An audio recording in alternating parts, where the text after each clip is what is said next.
Hello everyone, Eric Watson here, freelance writer, player of games, writer of words, recorder of videos, and tabletop role-playing aficionado. Welcome to Patreon D&D, where platinum level patrons and I get together to play Dungeons & Dragons via Discord and Roll20. These patron games are not live-streamed, but are recorded for your viewing pleasure. You can join our official Discord server with invite link in the description below if you'd like to support the channel and possibly join these games. Check out patreon.com/roguewatson. You can also support the channel by shopping for your tabletop games, CCGs, miniatures, RPG supplies, and more at our sponsor, Noble Night Games, using my affiliate link. Music is by Kevin MacLeod, and our awesome original character art is by Demnix. Welcome to session number 21 of our Dragonlance Shadow of the Dragon Queen campaign, published by Wizards of the Coast. For this session, I am joined by patrons Brandon, playing Cere, the dwarf cleric of the Light Domain. Hey, y'all. Demnix playing Darryl, the human barbarian berserker. G'day, g'day. Genocider playing Korl, the dwarf bard College of Dance. Hello. Morgan playing Kazra, the human champion fighter / paladin. Hello. And Mike playing Rowan, the elf ranger Gloomstalker / assassin rogue. Hey. Previously on Dragonlance Shadow of the Dragon Queen.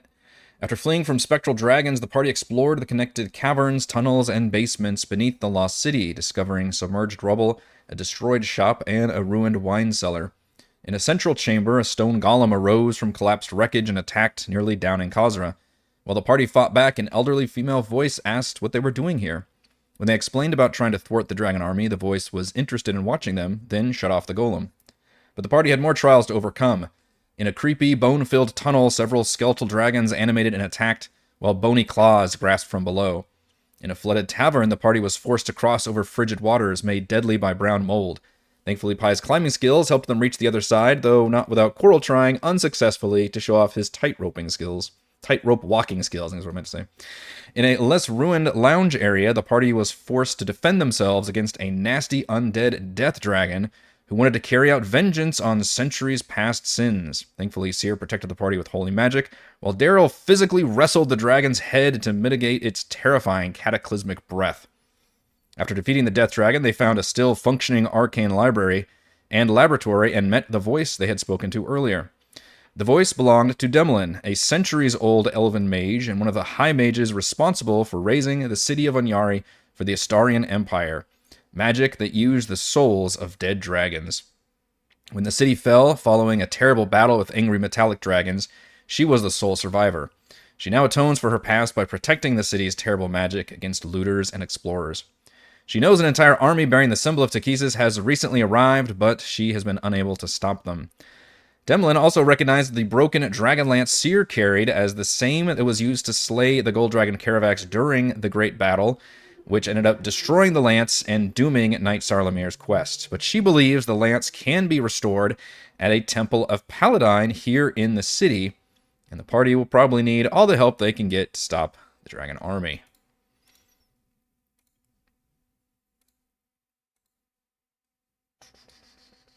So I return you now to speaking to Demlin. Put Pie back in one of those chairs. It's a good spot for him. And we'll get you guys on this map again. You are in the kind of northwest corner here. And Demlin is a kind of creepy looking figure, as you may recall. Got this red robes with a lot of bone accessories and a pale mask covering her face. We look at her. Can we gauge? And I mean, she said she was here before, so she'd have to be old. Yeah. But like, if I try and like peer behind the mask, do I get any hint of what she is? Sure. Give me an insight check. Now that you've been talking to her for a while. Okay, that's good enough. 19. You get the distinct feeling based on her accents, and you can occasionally catch a glimpse of her ears that she is an elf. But you also definitely pick up that what skin that you can see is very, very wrinkled, and she appears to be quite elderly. She's moving just fine, but she's not very quick about it. And she recently explained she had noticed the lance that Cere carried and recognized it as the same lance that was used in this great battle. And she believes it can be reforged at a certain temple here in the city. And then she also confirmed that she knows that the dragon army is here and that they have been bearing the symbol of Takesis, and the fact that and I believe she mentioned that with the gods presumably returning, that might make sense why suddenly all these dragon souls and spirits are becoming more agitated and enraged as well because of all this activity here in the city.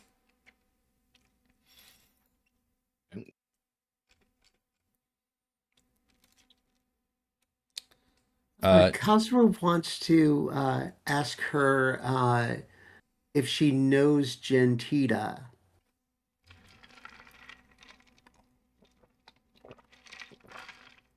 If you just based on the name, Uh, gonna say, hey, so I know this like really awesome guard that used to work in this city somewhere. Her name was Gentita, and she had a really awesome sister that I'm trying to find. You know Gentita or her sister? I think her name was Telendria or something like that. Does that sound familiar? Do you know her? I mean, you've been here for a while. um, she kind of looks at you with almost a pitying, slightly offended glance and says, "This was a very big city with lots of people in it. We don't all know each other. No, basically, we don't know all each other. But also, she's like, how is it you know someone that was here?" Oh, she lives in my sword. It's Uh, not as strange as it sounds. We're in the er, temple over that way to the east. Forget the name of the temple. yeah. Uh, Uh, at this point, Kalsra takes out the sword and just throws it into the air. And is there a chair next to Pi? that you would like to sit in? No, that I want to throw the sword at the chair and say, Gentita, sit in that chair. You throw the sword and Gentita appears, and usually when you throw her, it's in the middle of combat, so she's in her combat pose and she's looking around for enemies. Demlin actually kind of glances at her in surprise, and Gentita, when she sees this woman in the robes, kind of cocks her head a little bit, and then a kind of a snarl appears on her face, and she rushes at the wizard with the sword and actually like kind of body checks her up into the wall, this old woman, and has that sword. And she's like, "This, you are one of the wizards who caused all these problems." And she's like, starts shouting at her. At this point, Kasra is going to run off in between them and try to separate the two of them, and probably isn't going to work too well for like Gentita. But I guess she's going to grab the the other woman and kind of try to get in between. Okay. You can see that despite her being kind of body checked into the wall a little bit, the woman almost, her eyes kind of flicker with some like dark amusement for a second as she lets this kind of play out. And you can see when you maybe kind of pull Gentita off a little bit, you can see like just multiple lines of like purple energy like starting to build in the red robed woman's hands, but then she kind of lets it die down a little bit. And she with Gentita kind of still holding the sword up there, Demelin just kind of nods a little bit, says, "So." Kasra takes her hand and like puts it on Gentita's and go, Gentita, it's okay. She's not going to hurt us right now. She's going to help us fix things. Demlin says, "You are not wrong. This is partly my fault. Oh, okay, then I guess go right back to it then, Gentita. If you release her, Gentita doesn't lunge again, but she just kind of sits snarling. She's like, so many people dead! And just, where is my sister? And Demlin shakes her head. She's like, I do not know, truly. But you have found the city, so maybe you will find your answers, and I will not stop you from finding them. In fact, I can help you. Perhaps. They were from Wakenreth. I remember now. Demlin does actually nod her head at that. She says, perhaps there were... Well, yes, I do recall there being maybe pieces of the city that broke away during its fall. Perhaps you found one of these pieces. And the spirits within. You do know you're a spirit, yes? She does say this with some derision. And once again, the Gentita kind of takes a step forward angrily.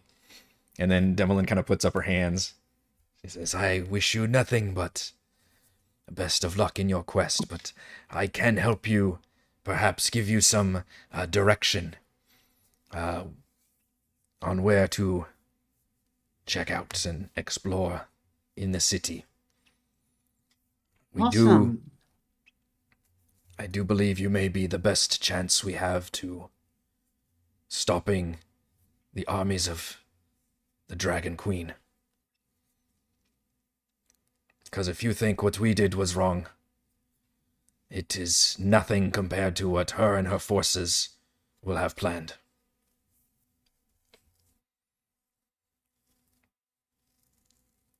Well, if you help us, we'll stop them then. How far is this temple? She says, let me show you. And she kind of gestures to the north and opens a door and kind of gestures you up, and you kind of feel finally the cool air of outdoors hitting you. You guys have been underground for a hot second. And Hundreds of miles. yeah, you get to go up into kind of a series of steps and that reach up into a balcony, and you realize that you are right on the edge of the entire city that lies below you, like a hidden valley, perfectly in this gigantic plateau. Glittering city of broken domes and jagged towers. You can see nearby buildings and streets slope down into the basin of a vast ruin-filled crater. And with your view, you get a pretty nice view of the entire city, which I will show you on our very cool map. It's open sky above? Or is it Um, inside a cave? I believe we are open sky above, but it's very, very towering tall, like into the sky, like cliffs that surround it. Omu. Yeah, Mhm. a little bit. Welcome to the City of Lost Names. You all are over here on the eastern edge of it, looking out. Place is huge. It's huge. You can see some of the broken districts are scarred by fire and flooding. There's crumbled structures. You can also see a giant central structure here floating off the ground, as well as several rocks around it, just bobbing in midair in defiance of gravity. And on top of that floating island is an actual like spire tower that reaches up into the sky even further. And the first thing Demlin does is point out far to the west, over near where it is flooding. And that one. She says, there to the west is the Temple of Paladine. Nature has begun to reclaim this area, but If the gods have indeed returned, it's your best place to reforge that lance.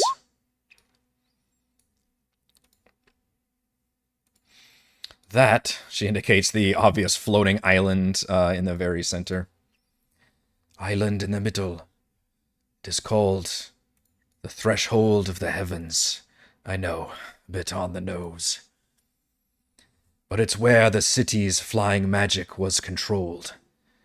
And she says you can see the army is already all over it.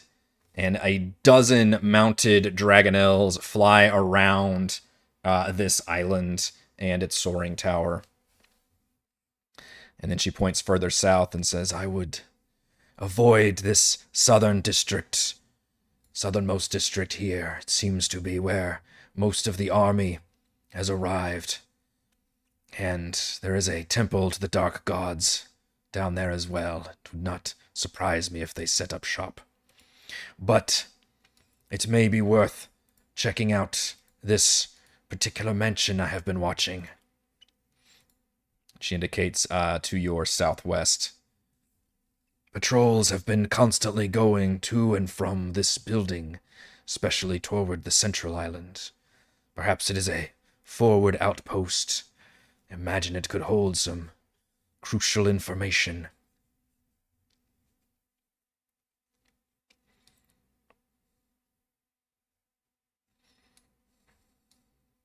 The thing in the middle, the threshold, it floats. Is there a way to get into it?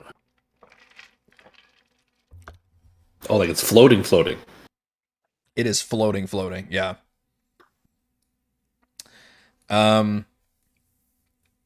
She says, normally it would be the entire city would be floating. The fact that it's still floating is obviously some sort of latent magical effect. It should have been connected to the rest of the city. Or perhaps they've already successfully restarted some of the magics. There may be other means to get inside. I believe we had several arcane circles that could be used to get around the city more conveniently. Perhaps one of those still functions. Can you point out where these circles are? She says, I don't know which ones would be remaining, but usually not too far from each other.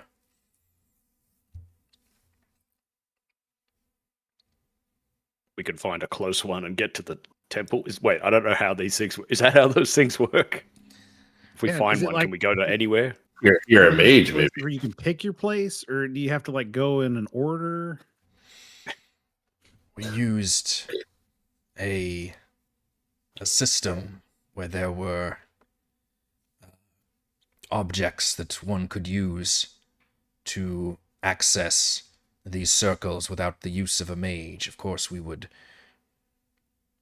charge people an arm and a leg for these, and she's basically explaining like bus passes and subway tokens and stuff.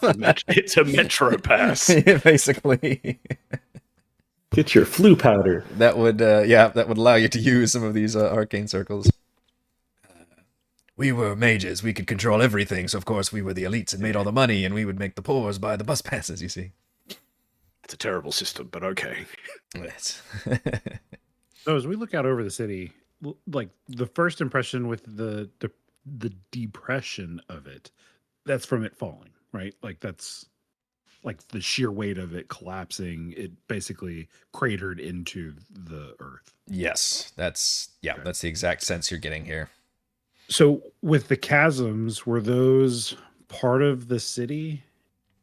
Or have the bridges, were the bridges already part of the city, or are the bridges a result of it after it crashed? No, the bridges, everything here was originally like rivers and stuff. Like it was a whole floating island technically. And so it had its own like river system and water, and it was, Demlin is happy to explain all the very advanced intricacies, which honestly do sound like science fiction to you, because this was extremely advanced this is like literally it's the classic like fantasy world that has the ruins that are like how does this even exist? Like this is like lost technology. That's very much like the situation here. Running toilets? That's fascinating. Yeah, Tell me basically more about she was like, we toilets. just had unchecked power. We could shackle certain creatures that had these abilities that could make these things happen, and we would just have all these spells going and just everything was working, and it was she almost gets a little too like into it, and then she realizes like, oh, but also it was a really shitty like elitist system that was built on the souls of dead dragons, and they were not very happy about that either. So she does check herself in the end, but for a minute she gets kind of excited talking about it to other people. Have you walked around the ruins yourself? She says, there was a time, yes, but as the city lie here, it started to attract all manner of creatures, ghostly spirits, and she kind of nods to either Gentita or your sword if Gentita got summoned back to her Pokeball. And I was certainly a conduit for much of the anger and rage, and there were times where I would lash out equally in kind, and it didn't do any of us any good. So I tended to retreat further and further. I once thought this place was at least sealed off from most of the most dangerous would-be explorers, and I was right for a time. We are very remote. I never expected an entire army to show up here that was fueled by the goddess herself.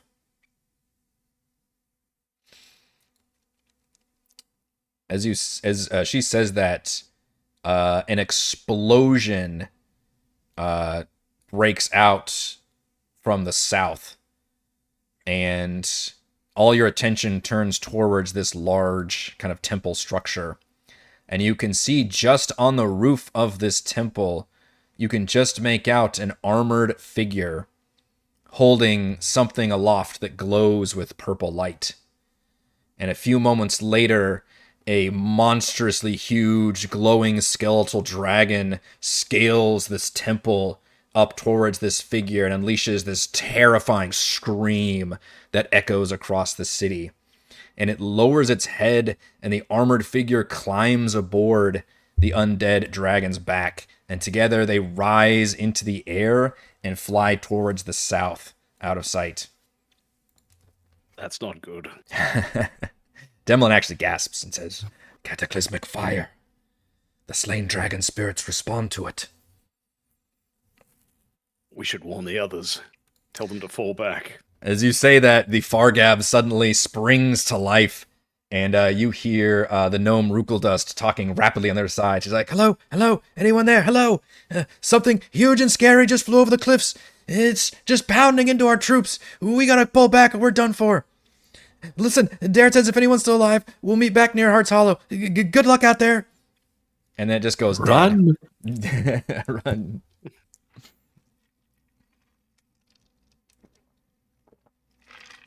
Yeah.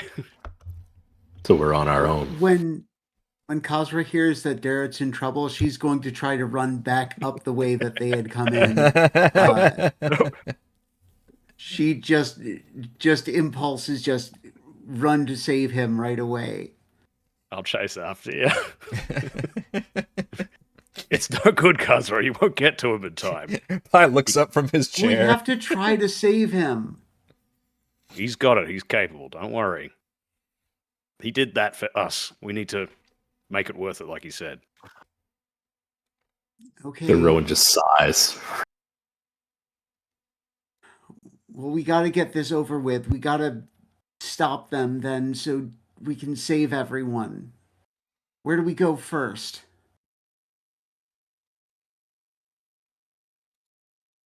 Demlin will speak up and say,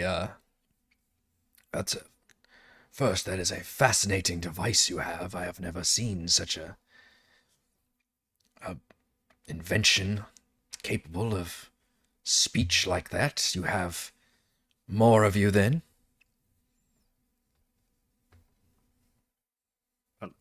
Look around. Yes. We have an army from across the sea. I suppose that's how you were able to make it here. I know that time is always of the essence, but my quarters here may be your last chance at restoring your wounds and your stress. Allow me this little bit of kindness to extend what little hospitality I have here. Take a bit of time for the army to pull back into the city, I imagine. We can take the time to strategize. Do we need to go to the temple first? Is that... We need to get to the other part of this lance, right? Well, that's where to make it back together. We have to find the lance. You have the lance. She says that even We with have this the head, don't we? She says with this little piece, it might be enough to reforge, but you will have to make it to the temple to do that. Okay. According to her. If we go across and around the back, is there any of these magical circles on the way that we could go and see if they're working and get there quicker? She says your best bet is to try to find those tokens first.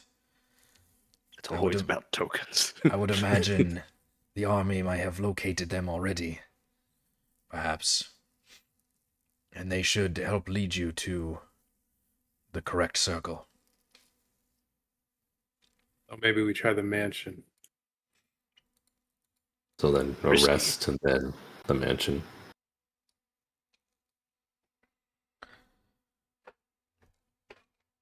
You all are free to choose. How long would it take to get to the temple on foot? That's a good question.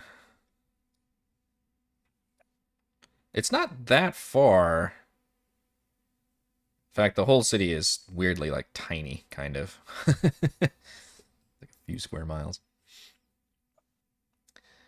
Just because the way that the grid system breaks down in D&D, but like it's not like it takes a day or anything. It's maybe like even if you take your time, it's maybe an hour or two of walking to get to the temple. It's probably maybe an hour, if that, to get to the mansion or the central area.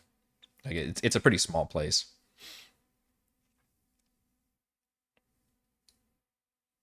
Yeah, I think it's assume supposed that to be the streets won't be empty though. Yeah, and she did kind of mention that there's shit everywhere. It draws a lot of monsters and spirits and stuff. And as she's also mentioned, there's just a lot of Dragon Army soldiers everywhere. They're mainly in the south, and then she's seen a lot of Bless you. Yeah, as I sneeze on that one. Excuse me. Coming in and out of that mansion area. We don't want to draw any unnecessary attention.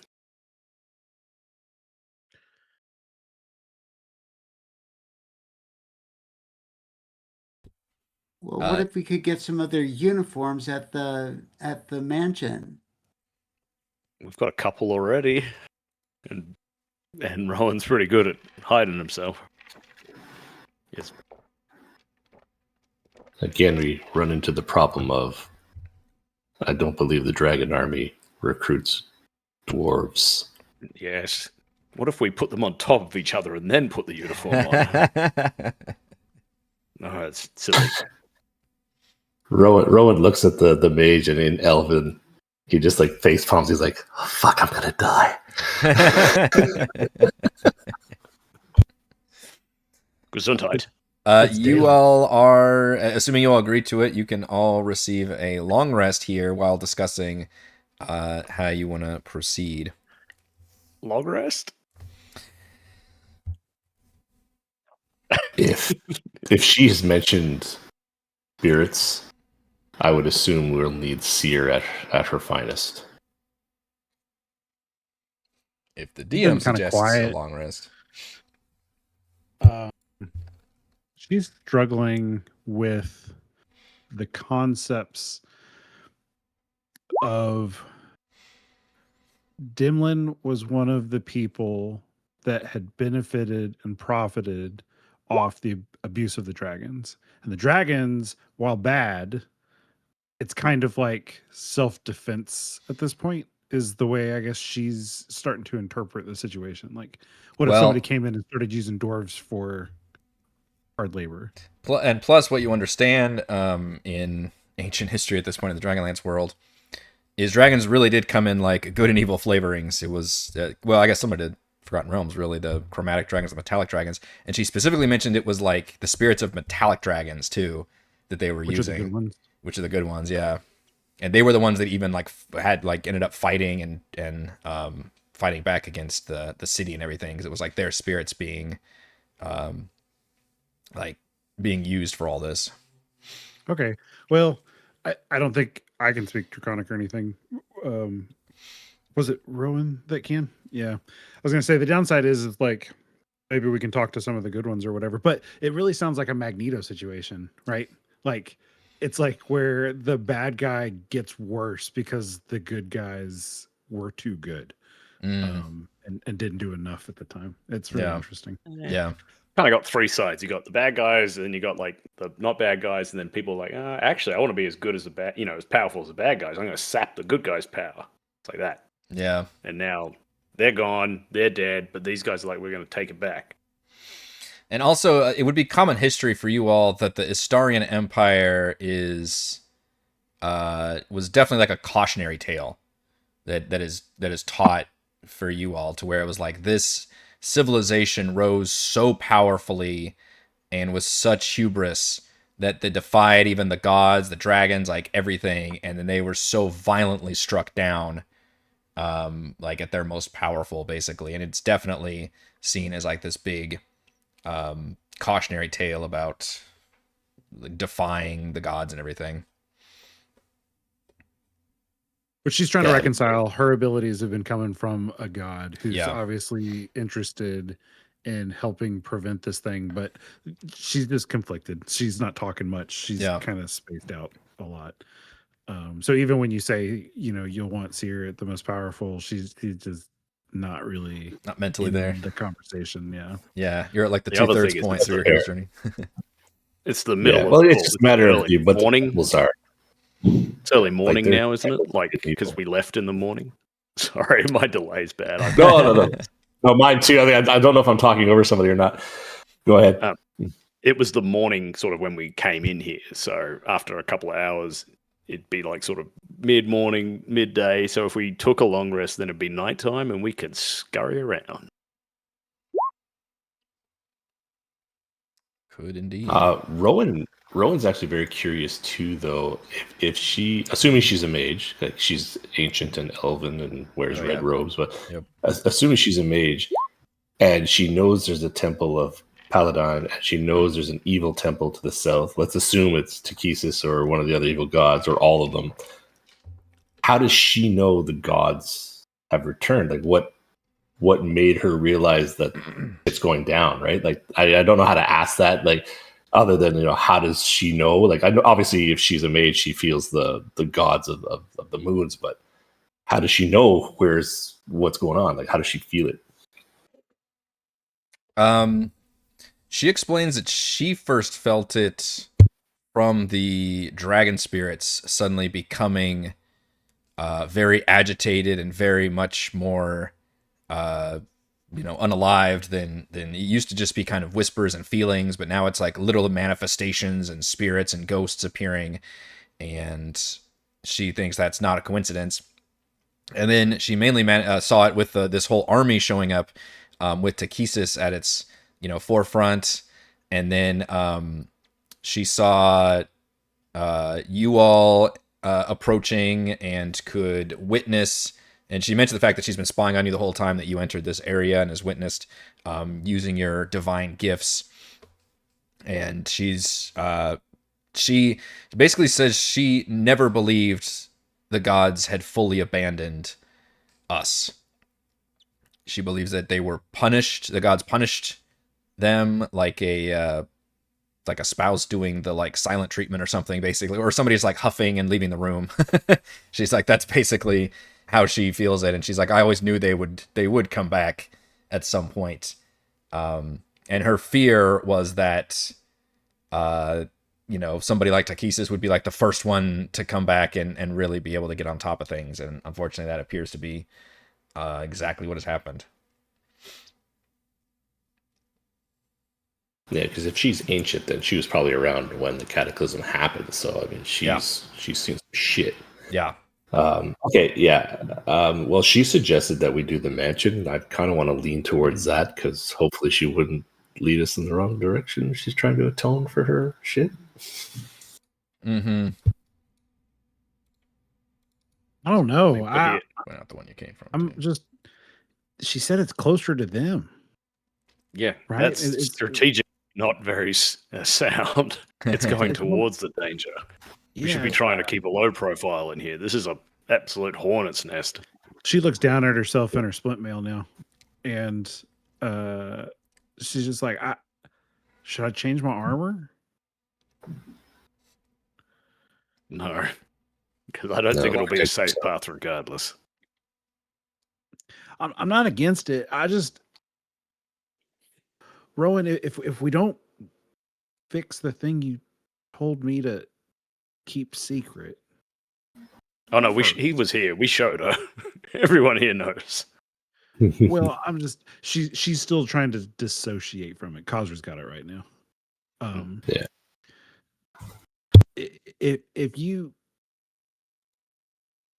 If we don't fix that first, like, what if we get captured? And then they get it. I mean, they might get it anyway, I guess. But I think my vote, if it matters, is that maybe we try to go to the Temple of Paladine first. We stick to the gods and their side, and then we push on. We can get Pie out of his chair. He can run it back to Heart's Hollow, and then we can check out the mansion if you must. But I'll do whatever y'all. That's a good point. I mean, if it makes you feel better, I can carry it because I'll let you know that I will not be captured, and I will leave you all if it means it. I'm sorry, but I will. So if you want me to hold on to it, so like a cyanide pill, like I will not be captured. like Rowan's a bag of tricks. Like he'll leave you. So if you want it to be safe, I will keep it, and it will not be taken. However, I just feel as though we're at the crux of we're going to be successful here, or we're all going to die. So we need to come up with a plan. So other than getting information about what's happening with the army at the mansion, and then maybe getting tokens so that we can move around faster, potentially, what's the benefit to going to the mansion, Timlin?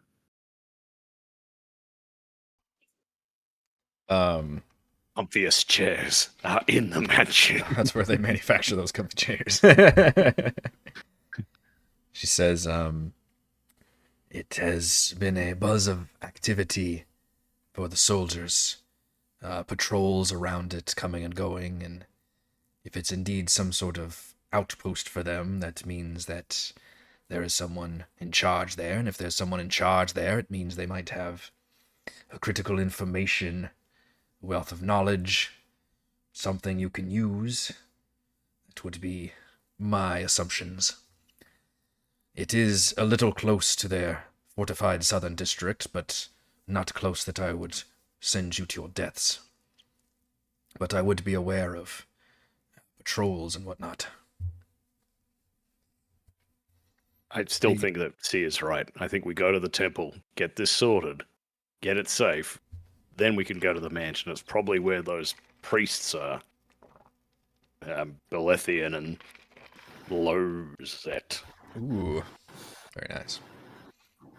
I agree. However, I'm just afraid that if they already know that it's a Temple of Paladin and they follow Takesis, are they guarding it even harder, or are they trying to destroy it already? Is it a fight we cannot handle? Or are they afraid of it? Maybe we'll have it easier. They might not. They might not be even aware of it. But if they are aware of us here, then it's going to always be harder. They'll get around the city this way to the north. Is that easily traversable? She says, nothing in this city is easily traversable, my friend. But if you can make it through the Path of Memories, I believe you can make it through this city. I mean, is this like a cliff or something? It looks like it's a lot of rubble, but I mean, it's like rubble everywhere. There's some buildings that are slightly more intact, but others are kind of crushed up. But that does look like you can travel looks that way, high up. yes. Yeah. Okay. Was it Nothing you Korl and can't Kazra that did the interrogation in like the first or second episode? It was I me know and it's Ella. Korl. Ella. Okay. It was yeah. Ella.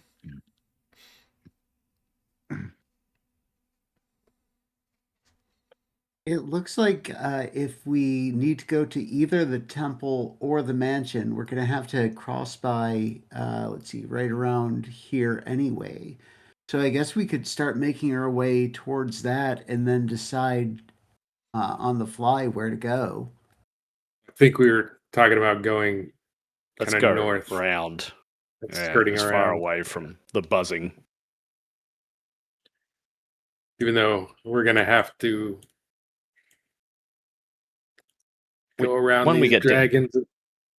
When we get down here, we might be able to climb down, and that we'll have to assess it when we get there. Get down and go along here. I do love a good Lost City map. Isn't this so fun? They're like pointing out over the balcony, like we're Yeah. trying to like. Yeah, you're like Right. this is the moment like Legend of Zelda or whatever, where you just see like the full vista in front of you, and it's like, here's the next leg of your adventure. She sees us drawing with crayons, and Assassin's she sees Creed the on the hologram peak map. of Yeah. Yeah, all the little exclamation points and like things are popping up. Well, Rowan just says, Cere carries a spear. I go where Cere goes. So choose. Kazra's bag. Nobody tell him. Kazra technically has it right now, but Yeah. because I trust her. She'll start walking toward the north. Wait till nightfall and we set out. How are we doing it stealthily? Stealthy as we can be. Clink, clink. So I've only got 20 feet of movement anyway. So Wow. So it has to be slow. that's why, we'll that's be why she going starts now. fairly Yeah, slowly. you guys will catch up to her. Yeah. Are you Is guys it 10 off or 5 off for armor? Sorry. Is it 10 or 5? It was 10, I think. I'll double check it. So are we doing a night travel? Yeah, 10 feet. Ooh. Is that correct? Yeah. Because I need to Nighttime. adjust all my maps. What's the lighting situation for you all then? Fucked. Kazra is gonna be, Two humans. Completely miserable. If the city is Kazra's somewhat gonna stay occupied, as there could be close torches already. to Cere as possible. Oh, sorry. Yeah, Kazra's staying close to Cere, has her shield up just in case anything comes near us. And then figure Cere can kind of lead the way. Yeah, at night you can tell it's mostly darkened.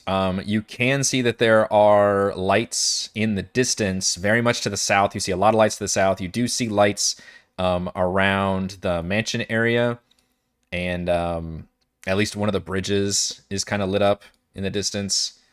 And then the floating island seems to have some lights as well. This whole area a lot of the area to the north is darkened, however, as you set out of there. But okay, so it's those of you that are humans, you're just dealing with the darkness, or do we have any kind of light source going on? Is it a rogue's delight? Is it a moonless night?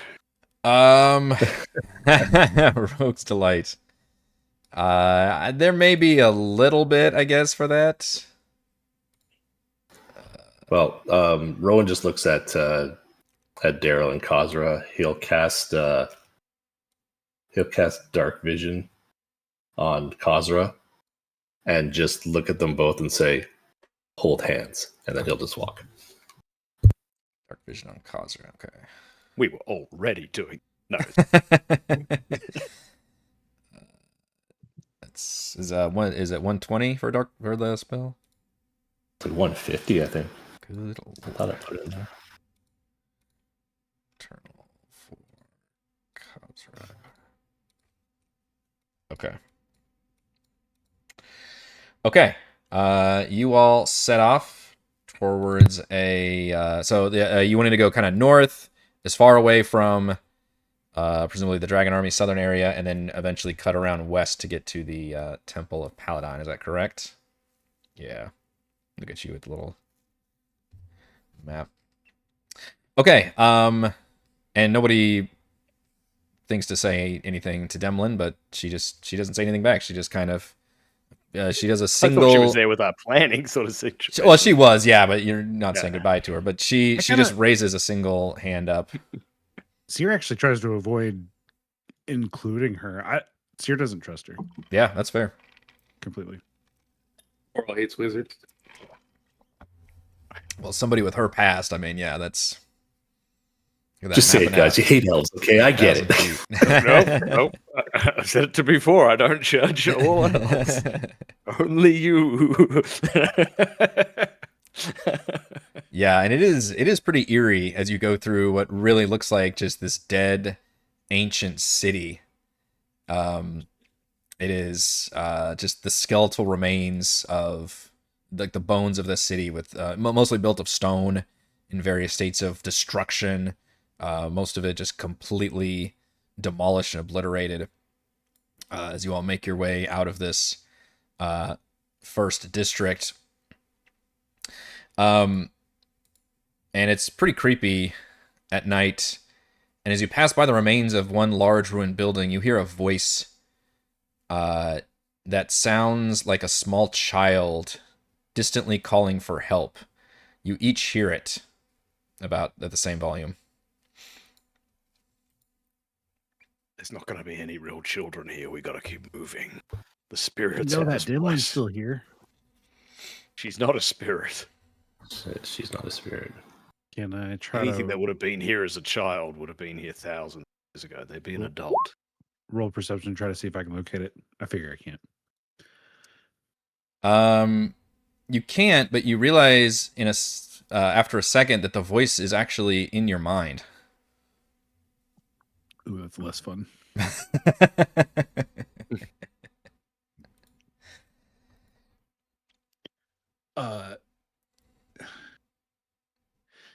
She'll close her hands over her ears first and realize that it's still happening. Yeah.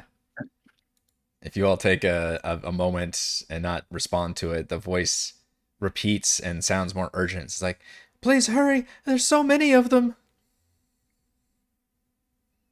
It's like the memories of the other place. They're going to be vengeful and very unpleasant. What if they need help? Yeah, I was going to say. Gentita did. There's also that fire Those children are problem for Cere. Like it's that same thing. But she'll think. No, she'll say out loud. She'll say, God, will she call out or not? She wants to call out. Where are you? I can't see. Yeah. I guess if nobody can see, she'll say it. She'll say, "Where are you?" Oh, don't. When you call out, I imagine you also obviously you're thinking it as you're calling. Yeah. Right? Yes. So in a way you're kind of, even though you might not be meaning to, you kind of respond to your mind as well as mentally also. Yeah, as well as verbally. And after a pause, the voice says, "In here, hurry!" And you glance around and you just see this large kind of ruined building that you just started passing by. So I'm assuming everybody else is kind of like still walking on a little bit, and Cere's held up some. And when that's when if she thinks that, she'll start to charge into that building. I hear clinking. I call that. See it. Don't do it. Going toward it. Okay. She runs right after her. Okay. Cere, as you rush into this building, you immediately smell the overwhelming stench of death. Oh. And in the distance, Because you do have dark vision, correct? As a dwarf, I think Yes. you've got good dark vision. Yeah. Everyone but me right now. Yep. And it's not even that far in the distance. I mean, you're in a building, so it's maybe like 40 or 50 feet in this just kind of one giant. You imagine this must have been maybe like a church or some building that had one like very central, obvious kind of area. And in the center, you can see a pile of dead bodies. And with your dark vision, you can see that they are dead draconian soldiers. And they are being feasted upon by a group of ghoulish creatures. And, of course, your hurried clinking along immediately draws their attention, and they snap their heads over and snarl at you. And once you guys enter this map, I would like to have you please roll initiative, please. I tried to have it where Cere made it in the building first, and then Kazra's kind of right behind. I'm with Kazra because we're holding hands. Yeah, we'll put you guys like that, probably. Again.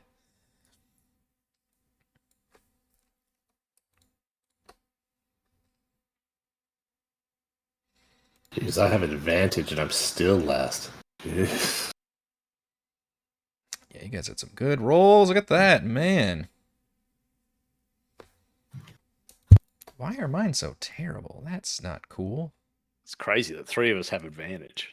Dude. Why did it roll me with the... That's not right. All right, I'm beginning to think my group... That's not right. There's far too many enemies there, Eric. Well, if you hover over it, it's a +0, but that should be a +3 for each of them. So my group initiative thing is... If it hasn't been working this whole campaign, I'll be real upset, because I have been rolling very crappily on initiative.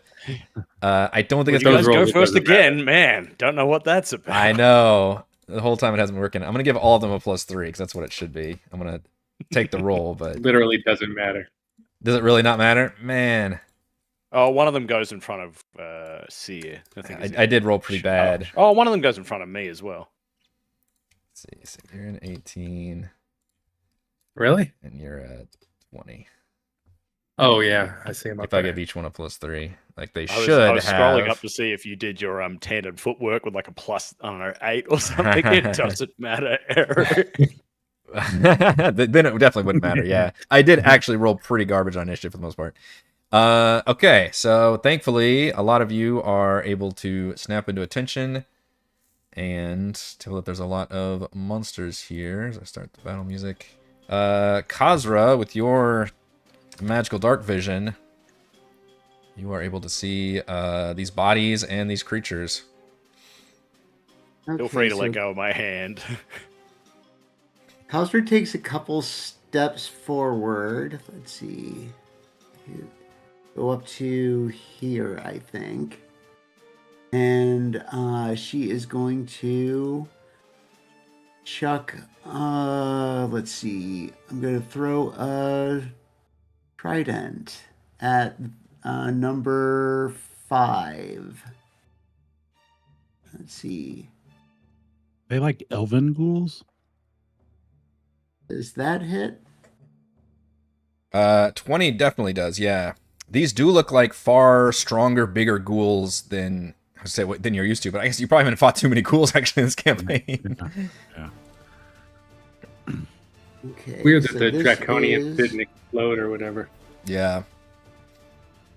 Let's see. I do. Or melt. Oh, not. I do not do 2 for the dueling. So. Let's see. Maybe they're Where all is the paralyzed, damage? Is it Carl. rolling it? They're all going to get up. So yeah, just the 13 damage. 13? Okay. But it is topple. So. I thought you said topless. I was there's like, the well, DC maybe. on that. I don't think it cares too much when Camera it's cuts here. undead. Okay, so DC 15, or is it 16? What's our proficiency bonus right now? Let's see. If it 3. matters. So it's a 16. That is a fail. I rolled a 1. Okay, so that is toppled. And then I'm going to throw a second trident at number 4. It's like pins it to the ground, like. Let's see, I got to scroll down all of these weapons on my sheet. You're the one that carries 17 weapons. I'm going to use my inspiration to re-roll that. Let's see, where is it? Where did you find the proficiency bonus? I don't see it on this sheet. It is in a stupid space. It's right next to just level next up. to level up. Yeah, it's Okay. tiny. It's like this big.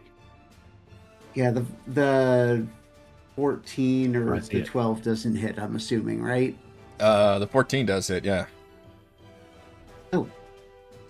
Oh, then, yeah, I did say that I was using my inspiration, so I guess still take that. I didn't want to stop it. You were so excited about it.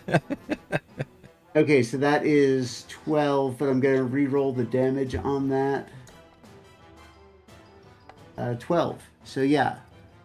And Same that save. is another DC 16 save. 16. Oh, cool. Whoa. Number 4 is also prone. Jeez. Yeah, you got And some let's see, I moved force. 5, 10, 15, and 10 feet back, and right next to Cere, and hold up the shield.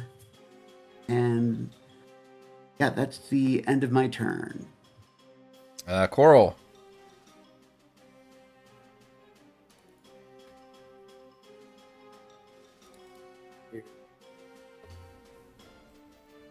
Ooh. I'm just gonna hold my action to punch one of them if they get close to me. Okay. That could possibly happen. This number 3 is going to run up, but it will have to dash, I believe. 5, 10, 15, 20, 25, 30. Yep, it's going to dash. Dash action, so it does run all the way up to you, Korl.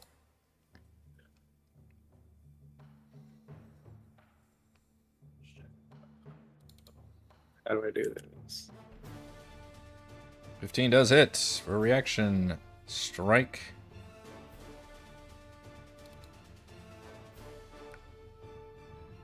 Nine damage. Okay. These creatures are definitely nasty. Sharp teeth, long tongues, Oh, green eyes. But a lovely little flower like diadem garland? around. Yeah, the garland. I'm the prettiest bridesmaid there ever was. Exactly. Darryl. Oh, sorry. The end of his turn. I'm gonna. You've used gonna your bardic. reaction, haven't you? Yeah, I think you had to use a Oh reaction. shit! You're right. You're right. Dun, dun, dun. I can't see. God damn it, fucking darkness. I get mad about being not able to see. I'm on the wrong part. The only thing you can do is just start stabbing and then just move forward slowly. And if anything gets stabbed, it's their own fault. It's their own fault. Lisa Simpson that shit. I'm gonna come in and I don't know, smell the musk, or I could maybe make out the figures of my dwarven allies. And then I'm gonna light a torch with my action. Torch. I wanted to sort of move in first to sort of make it less obvious for people in the far distance. Yeah, you see a slathering, nasty creature right next to all your buddies. Okay. And then I can kind of make out in the distances more. So I'll just come around, torch and shield in hand. But that is going to be me. Okay. Can you keep the rage up even though you didn't attack? Is that a new thing? Yeah, it's Section. because I did it this turn. I don't think you need to do anything. The turn you do it? I'll look it up. Yeah. Okay. Yeah, I think he has a full turn to get hit or be hit or hit something. Yeah. Or is that 2014? If not, it's a bonus action to keep it keep it going, and I technically used my bonus to go into it, so I've got Gotcha. next turn to do shit. 15, 20, 25. Ooh, Gotta this be one... a terrible skill if you couldn't do it. Yeah. All right, this one runs at you, Darryl. I don't know if that triggers any of your things, but... No, I don't have my spear torch with me. All right, this one does run at you and attempts to rake you with its claws. Over here. Yeah. 21 to hit. I should have stood next to Kazra. I was going to say pause, but Kazra, I think she has to be next to you, doesn't it? She's protecting Cere, but not you. Okay, damage is 13 slashing damage. Okay, so that'll be after. And I need you to give me a Constitution saving throw, please. Their claws are nasty, but your con is mightier. So mighty. Cere, you find the stench coming off this thing to be extremely foul. And I need a con save from you. Okay, you were able to hold your nose, but your eyes are watering at how nasty this thing is. She's like a little irritated actually that everybody's crowded in front of her. Seeing that they're all within like kind of a reasonable range. There's a bunch over there. Yeah, there are, but it's a little further than what she thinks her ability reaches. She is going to slide past Kazra. So that's 5, 10 to get there. No, it's 15 to get there. I don't know if it's a good choice or not, but she's gonna move up here too. Okay. So that one technically, if it it's gonna try to claw you because it's gonna try to stop you in its tracks. Yeah, your If tracks. he's leaving that spot, would that help Kazra do a shield thing? Is she still in that space technically when you know what I mean? Yeah. Probably. Yeah, when does she leave range?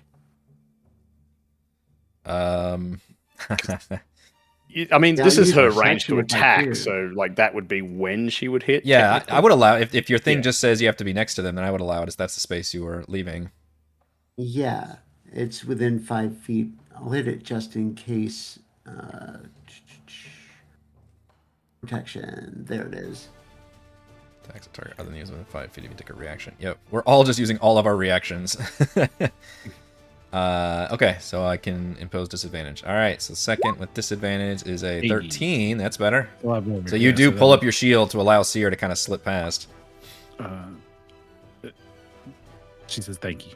And then she will do the. It's Cere undead. Is it just turn Do undead the thing. and then it does the damage? Yeah. It's just So, part of your turn undead. 30 feet from me, which is Boo. up to those. That one's too far. Number one's too far.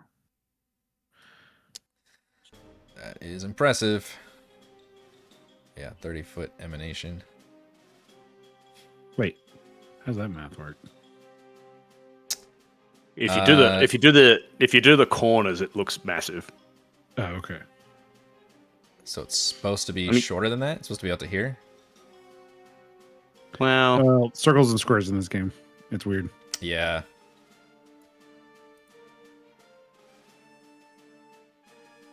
because angles are bigger, obviously. Wisdom save. So is it just everyone then, or? Everybody but number one. Yeah, I'll give you everybody but one. How about that?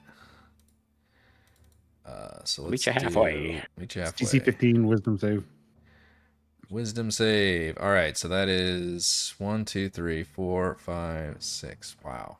Well, do my 2, 3, 4, 5, 6. Man, they have a decent wisdom too. That's terrible. Just abysmal rolls all across the board, except for one of them. So each undead that fails its saving throw takes radiant damage equal to Your lord. I think Wasn't it? this. third one's the only one that made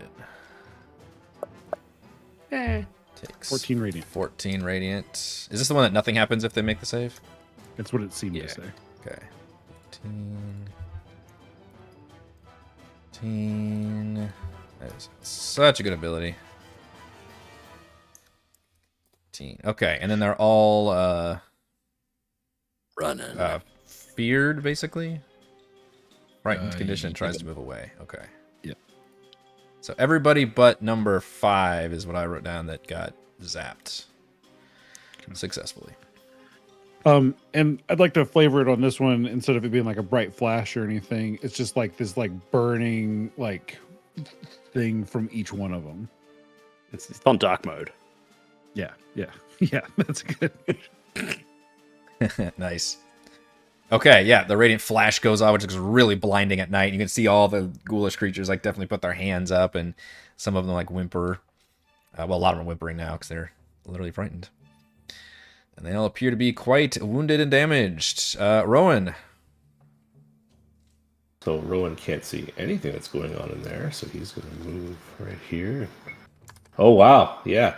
So Rowan is just going to shoot at this guy right here because he's surrounded by his friends, which will give him great luck. And he'll fire his bow.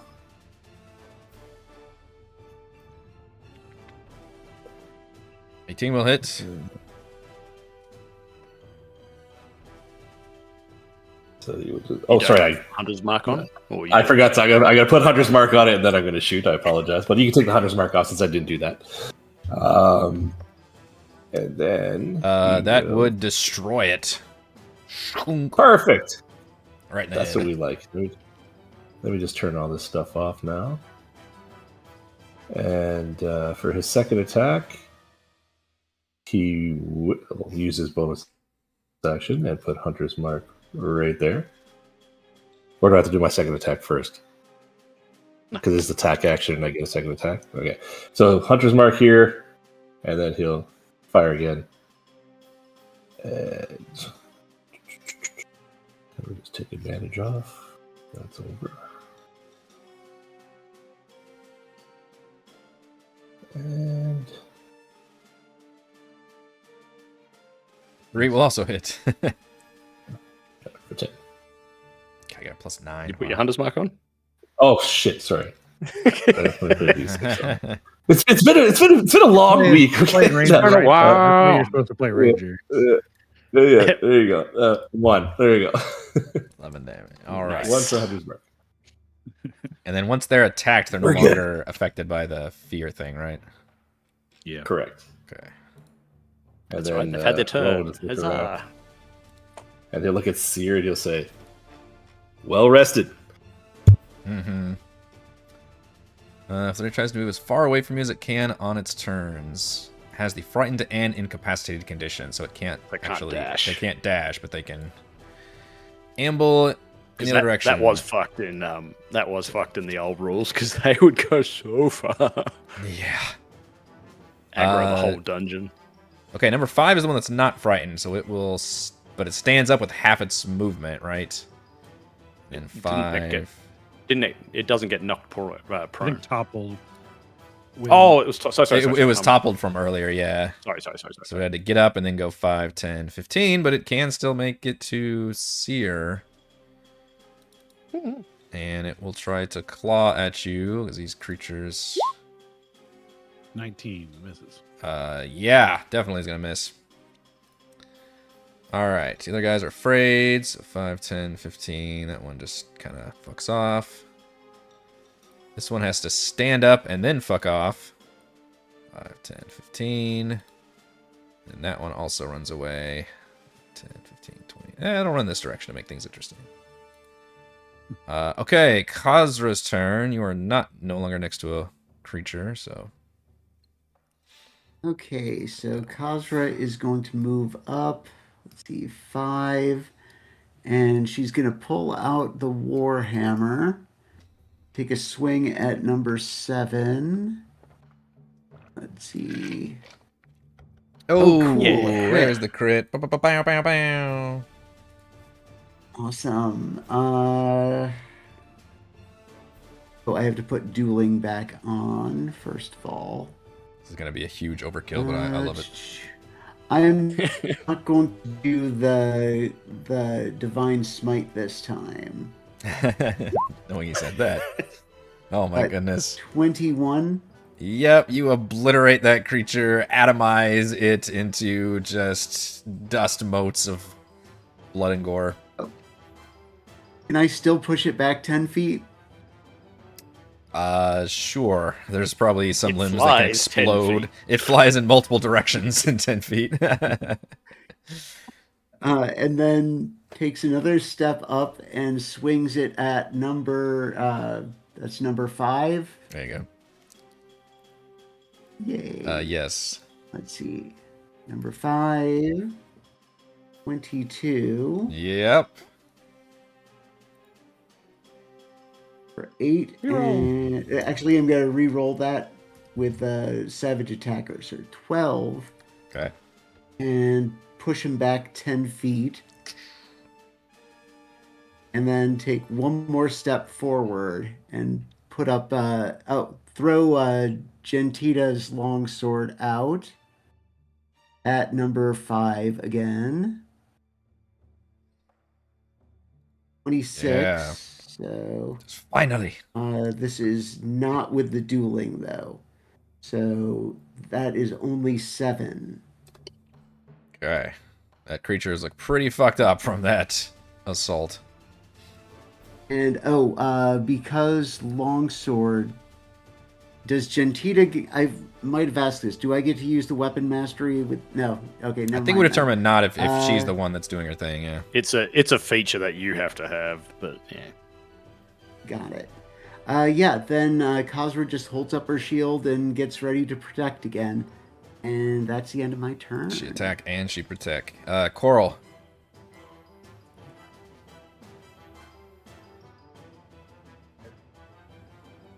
Come up here and take a punch at number 5.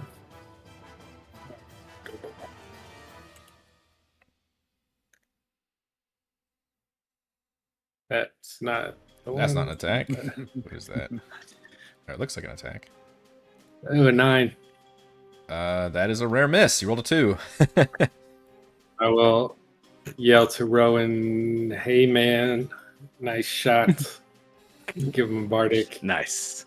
Filter. Take another step. 13 dismiss. Does hit actually Oh, thank God. with a rolled 6. 8 damage. Okay, you almost think you crack its jaw, but it still managed to look at you, and now its jaw's just hanging loose, which is distressing. Am I still pretty? Darryl. It's me, Darryl, your best friend. Let's get in there. Charge forward to this ugly bride. And I'm going to kick them recklessly in the legs. 19? Yes. A reckless kick. That's, You Van Damned gonna it. be with my 13 Snap knee kick. damage. Okay, you kick it, and it just cracks right in the face and slumps over. Wedding's cancelled. And then I let's see, how far did I move? 20. Over Okay, you I at got the another altar. 20 to go. I'm just gonna move forward another 20. There's one ahead of me. Yeah, and I'm running out of Fuck it, map I'm gonna- to have these guys flee, so it's about to get real tricky. Stop it! Stop it! They're already undead. Yeah. I'll help you out. I'll throw my torch at the back of its head. Appreciate you. I don't know how you throw a torch. They can't I'll pull just- over anymore, man. I'll throw it at advantage for that sweet 15, Yeah, we know that's gonna hit. and a torch does A single fire. technically hit. treating it as one fire. One and I don't fire know, maybe damage. my strength from me throwing it so hard. I know my rage gets added because it's a strength attack. I don't know if my modifier gets added. Are you proficient with torch? Torches? Yes. Okay, then I'll allow it. No, Is a torch not a club? It is a torch, just not a burning club. So it would add. Would it be an improvised weapon? Yeah, technically. So, yeah, add your mod to that. Yep. I just wouldn't have for efficiency with an improvised, but torch has it on there, so And the Anyway, lights up. With torch, he's gonna simple. it would be another 6 on top of me throwing the torch really hard. Okay. Punk. Yeah. Back of the head. Crack. Okay, but that's my turn because it's all my movement, and so now the torch is technically over here. Ah, yes. So. Which is actually With good that, for you, I'll- so it's probably smart you did it. Yeah, and with that attack action completed, I pull out my spear, and that's my turn. There we go. We'll put a torch right there. An Thank invisible, you. an invisible one. That one's dead. We go to Cere. She'll take a couple steps forward here, here, to where she's not right next to that dead ghoul, and she'll Which weirdly Just stop to stay smell as soon as they die. I don't. okay. Oh, I think it would did I smell start far no, Kazra worse. knocked it away, didn't she? Yeah. I didn't start near one. Yeah, cool. Yeah. That So- knockaway, so- man, is really come in handy with the creatures you all have been facing this campaign in particular. Like, it's a lot of their shit is like have to do with around them. She'll step forward and she'll just kind of do that thing where she's thinking and saying at the same time. She's like, "Where are you? I don't see you." She's assuming that there's still a thing there Yeah. to be talking to. That's going to be her whole action. Okay.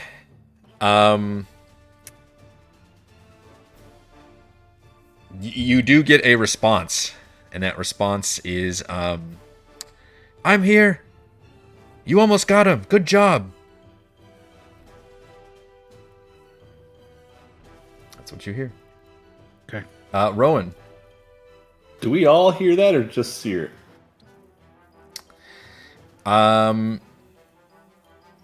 You all hear it. Well, that's a good question. We all think it. No, I'll say just Cere heard it, actually. Just Cere heard it. Because great. Cere was specifically the one that was talking and did that on her turn. So just Cere heard this. Okay. Which one did which one got hit by the torch? This one? Yes. The one that you could see the torch. It's over here. If I can interrupt one more time, she'll just say, "I don't see you," and then it's your turn. Sorry. No worries. Rowan will use his bonus action to move his hunter's mark onto that guy. Torch head. And Okay. we'll just go back over to combat here. Make sure everything's turned off. Sneak attack. There we go. Okay, so he uses longbow. 20 will hit. You guys are so good. 16. I know. We'll just annihilate this one. Showing Okay. off after And that. long then, rest. even though he can't move his hunter's mark, but he'll attack that guy. And You said you guys are so good when you were the one that did how much damage with that? Yeah. That one Cere Undead was 14 damage times 5 or 6, I think, in one move. They're all running, and Cere's like, "Man, I don't know You if guys I'm are- doing much." Yeah, Everything is like just literally fucking like around us. negated all the enemy forces and did like half their life in one attack. Like, you guys are good. Like, dude. This one here. ignore the 5 points of damage. Okay. Yeah, and just ignore the 5 points of extra damage. Ignore me. Okay, that one is also looking pretty wounded. And that's as far as Rowan can actually see. Oh, there's more map. Look at that. I suck at this game. Yeah, I'm good. That one's dead. That one's dead. This one's still running up that hill. This one is no longer feared, so it will lumber. Actually, 5, 10, 15, 20, 25, 30. It's going to try to run after Rowan since you shot it in the head. And will attempt to... you know what? It's going to get personal and try to bite you instead of claw at you. It was a 24 hit Rowan. Ooh, it's coming in like just like one of those creepy fast zombies too. Just like absolutely gets down, runs at you and snaps at you. For 5 piercing and 2 necrotic. I feel like I did terrible on the damage rolls there. I did. Oh my goodness. That's about the worst I could have Snake possibly eyes. rolled. Snake eyes on the necrotic. Wow. Okay. Yeah. Thankfully, it's like teeth were falling out as it was attacking you. I can't figure out why this one is at full health and was running. I must have forgotten to just... Oh no! I fucked that up. One never got... Oh, damn it. Okay. Yeah, one never got. One never got hit, nailed so by it that. shouldn't have run. Oh my gosh. I lost a turn with Just it. All take right. 2 turns with. So... Well, it'll just take 1 turn. But Darryl, it's fine. I'm gonna teleport it back up here, or at least put it halfway. Take a turn. Do it. Well, I am gonna take a turn. Yeah, it's Randomly his out turn of- now. Yeah. But if you want to put it, was it back there or? Yeah, it was up here. All right, it'll go after Darryl. Yeah. How you doing? Hey, let's give you the claws. That. Well, you have advantage, so swing again. Fucking do it. 19. Make up for them snake eyes. Yeah. We'll just go with 19. How about? You don't want to roll again to see if you crit? I did. I rolled It's I rolled a 2, which is a 7 with its modifiers. Oh, I thought that was a damage. Okay, yes. Yeah. 19 hits. Yeah. To be fair, my damage is not great. It probably is I gonna be a hate 7. how it Nope, does it's a the 6. thing. It looks exactly the same as It you know what I mean? does, Like, the yeah. old one was different. It looks throws very me off. very similar. I agree. Yep. I almost rolled terrible damage with that one as well. 2d6 plus 3, a 1 and a 2. Very, very weakened need to because make of a your save onslaught. again? But yeah, I do need the con save. Yep. Con save 14. Yeah, these guys are doing pitiful amounts of damage. Okay, Kazra, I think there's only 2 left, although one of them you did notice is still running, just ran up this way and kind of off into the distance. Okay, seeing Rowan get hit, she's actually going to run up this way and she is going to take a swing with her good old Warhammer. Where is it? There it is. Boom. 20 for 10 damage and push it back 10 feet. Okay, that one looks almost destroyed. And then she's going to take a couple steps up here, grab the trident off the dead one, well, where it was on the ground from where she threw it earlier. And she is going to chuck it at number 1 right next to Darryl. Nice. I can only imagine people watching this are going to yell at me for messing that up with that. But the one ghoul I had that was not feared. 25? Yep, that's going to definitely hit. Or just the 6 damage, but I'm going to re-roll that with the Savage Attacker, so that's 12 on that. Goodness sakes. She hits so hard. It's pretty gross. And How do you then, do that? I bet that feels nice. I need to put Savage Attacker on all my What was that? enemies. Yeah. Yeah. But she's, I guess that's a topple again, so that's a DC 16. Let's see. Topple, Constitution save. Have you got a 5 strength? Yeah, nice. Yeah, I have a 20 strength. Yep, it is toppled again. Thunk. From Okay, so that that golf was bag of weapons she 10. carries around. It comes in handy. And gonna take one step back to kind of try to stay around as many people as she can. Honestly, it shows off Weapon Master And- oh, really wait. well, too. Oh, and Gentita, she's going to point over at number 4 and have Gentita take a swing. Can she move or? I don't know how it works. Up to 30 feet from Kazra, she can just take an attack. Thank you. That is Let's see, where is fantastic. that? Gentita, by the way. That is a 16. Yeah. Again, no 2 on this, so that's just 9. That is plenty for Gentita to get a kill. Nice. And yeah, and with that is the end of my turn. And just Kazra doesn't have a weapon in her hand, just the shield right now. Okay. Korl. Only one remains, the one next to Darryl that's currently toppled over. Isn't there one over there? Try to gank him. There is one, yeah, that ran all the way over here and still appears to be trying to run. I mainly ran it that way because otherwise it's going off the map. Four hit. Yep. I keep rolling 8 damage. I would take 8 at this point. Jeez.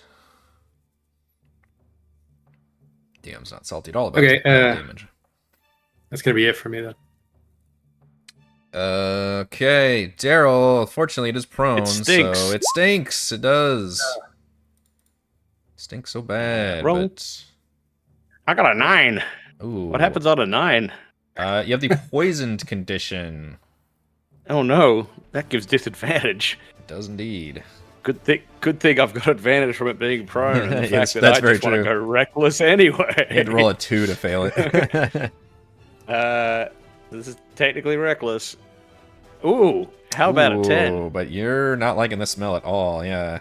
Oh, this is the stinkiest bridesmaid I've ever come across. It's not only that, but How it about a also 16? shit its pants. 16 why? does it. That's that, and I get to add another 2d6 for being recklessly attacking the bride on the ground. So 13 damage. Are there multiple? Is this a multiple bride party? Is that what's happening here? So many bridesmaids. Okay. It's all brides, all bride edition. Are they brides or bridesmaids though? Those are two different things. Are they competing? Yeah, but these- It's a let's say group they're wedding. bridesmaids. Okay. You pull out the mega ghoul in a second, yeah. That's big- actually a the- great the idea big for best the entire. The big Bertha. Yeah, Just stretch one of these out to large. there you go. That's the Is bride. it still up with 13? It is still prone, but it is still in its. It is not dead. Still alive. And with the bonus action, I'll use the blunty end. This is a normal swing. Nope. But Oh, mine that's is damage. just- Fuck, is it? No, it is. No, the that's the attack. Oh, I Yep. hate it. That's the attack. Knew. The damage is red. You have to look at the color of the little attack thing Yeah. right there. The yellow one is the I don't know, attacks. it's 'cause and it has the then word damage there. And I don't Yeah, know. I get you. Anyway, it missed, so that'll be my turn.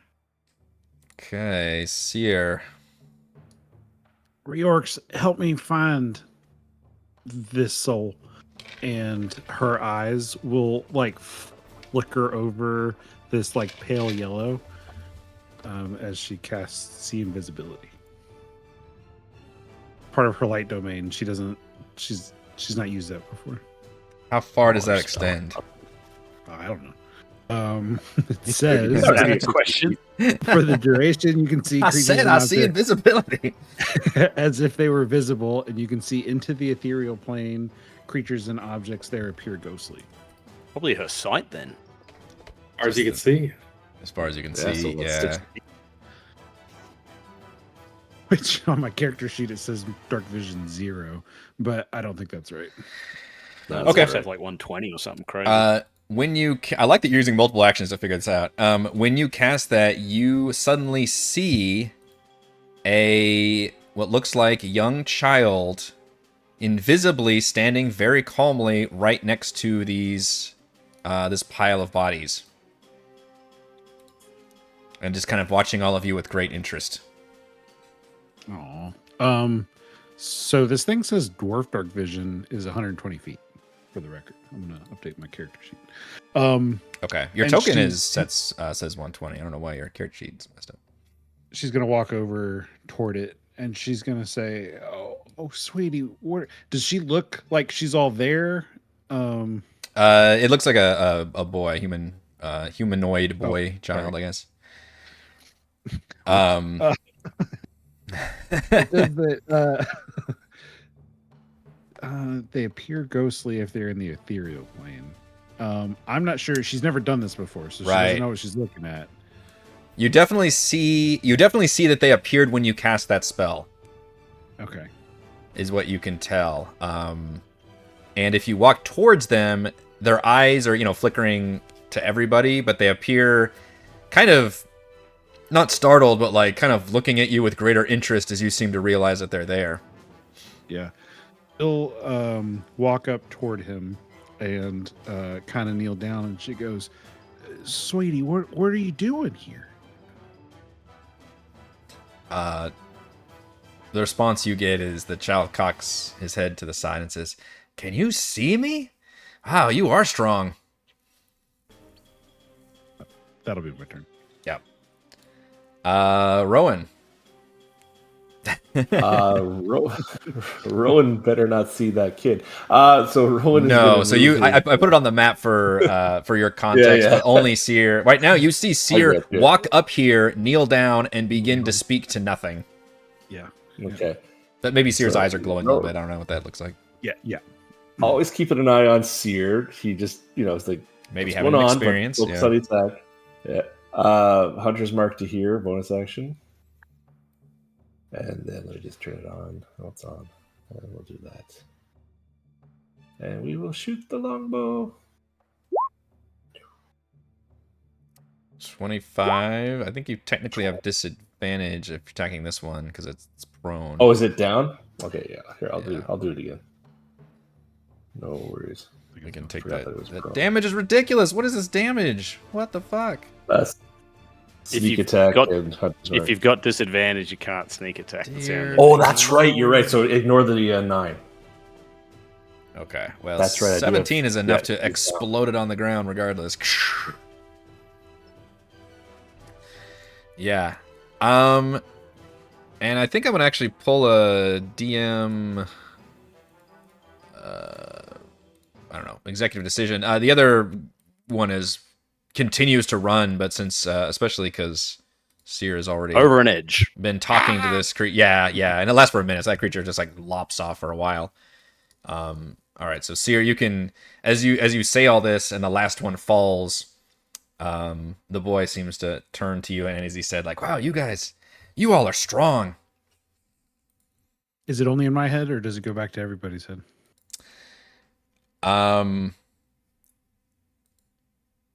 It's only.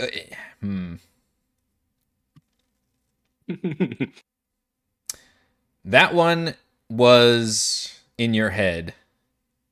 Okay. But then, as the last monster falls, he says, in your head, Cere, he says, "Oh, good, you guys got him." And then the boy materializes, and Cere, you can obviously see this. So the rest of you see this boy now appear fully.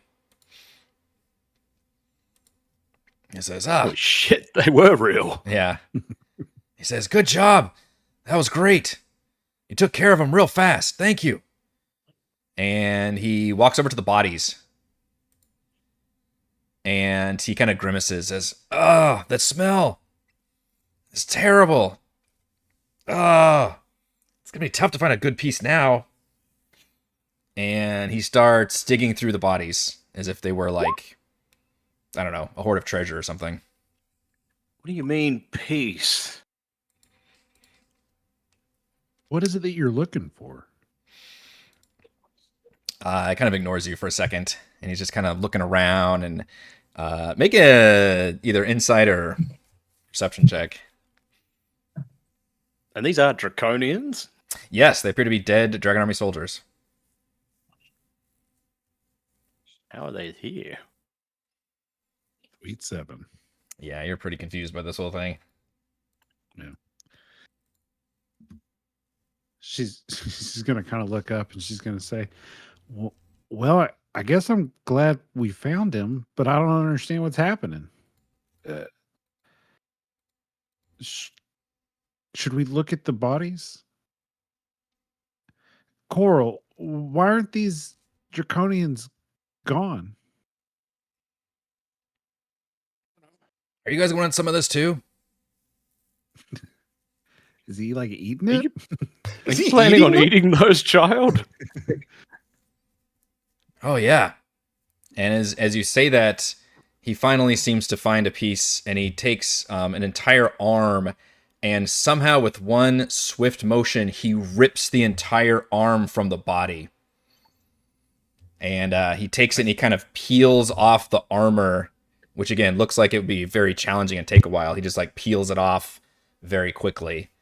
And he puts Step it back repulsively. he puts it up to his It's right here. he puts it up to his nose and like gives it a nice sniff.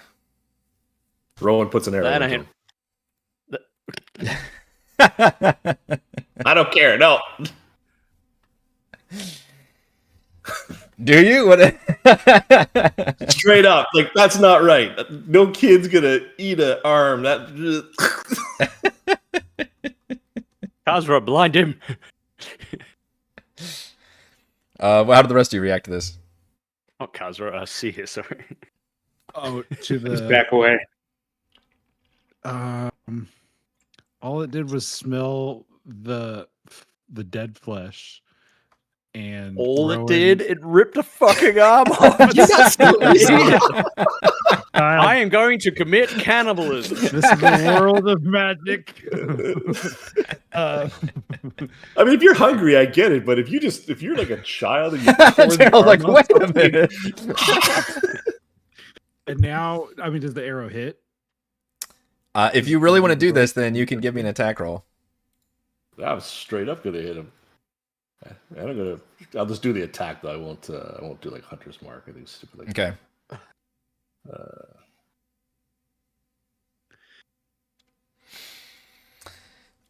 You fire, and with a 15, you can see the arrow kind of go towards his body, and then it just literally kind of plinks, and you can hear it smacking what appears to be like a hard carapace or something. And you can see for a second the boy ripples as the arrow just like grazes off. And he glances at you and frowns and says, "Don't do that. I thought," You do have a bardic inspiration. he says, I thought you all were. Oh yes, that's right. That's too late now. We actually used it. He notches one but doesn't fire yet. He's just looking at the rest of his companions like, Yeah. Are you not going to get some of this?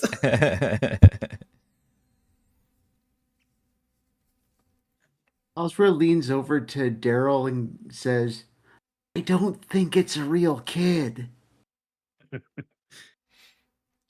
Cere's gonna like spin around and like look to see if there's any other invisible things around. Okay. You don't see any other invisible things around. Explain yourself, child. Or thing. We need a paladin that can.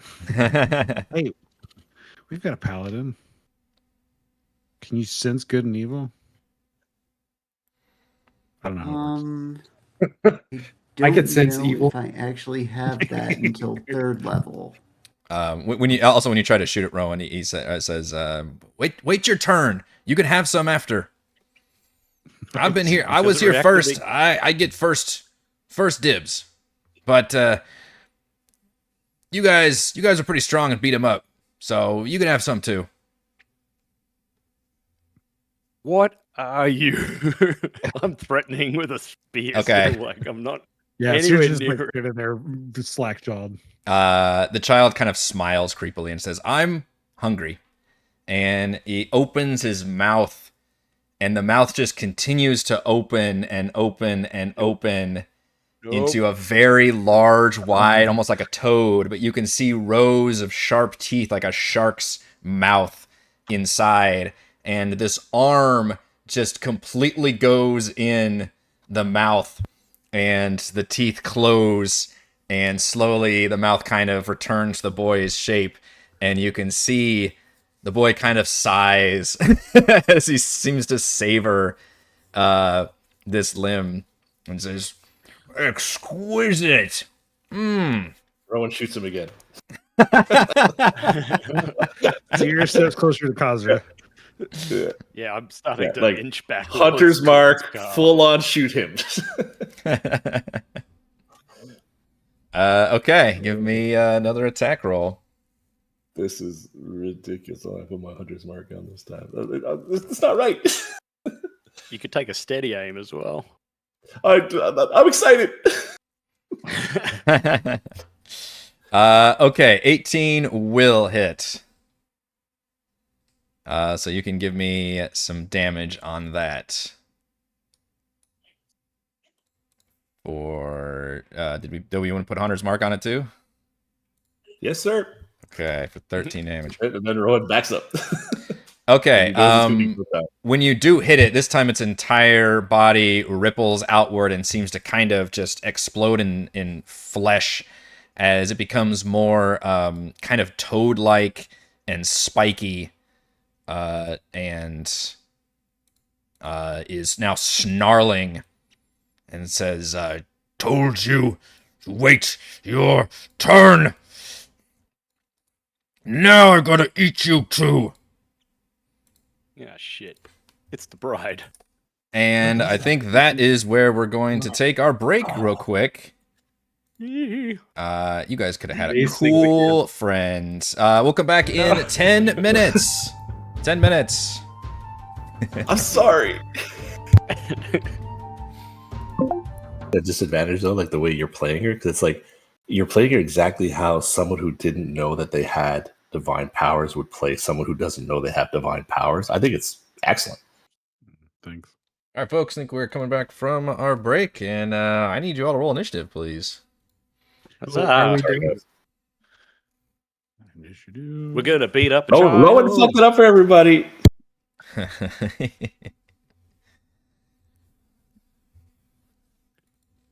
Get rid of the wedding dress for you. Put it on. Oh. Well, okay, I still need to be able to select the token. All right, let me make sure my initiative thing is working this time.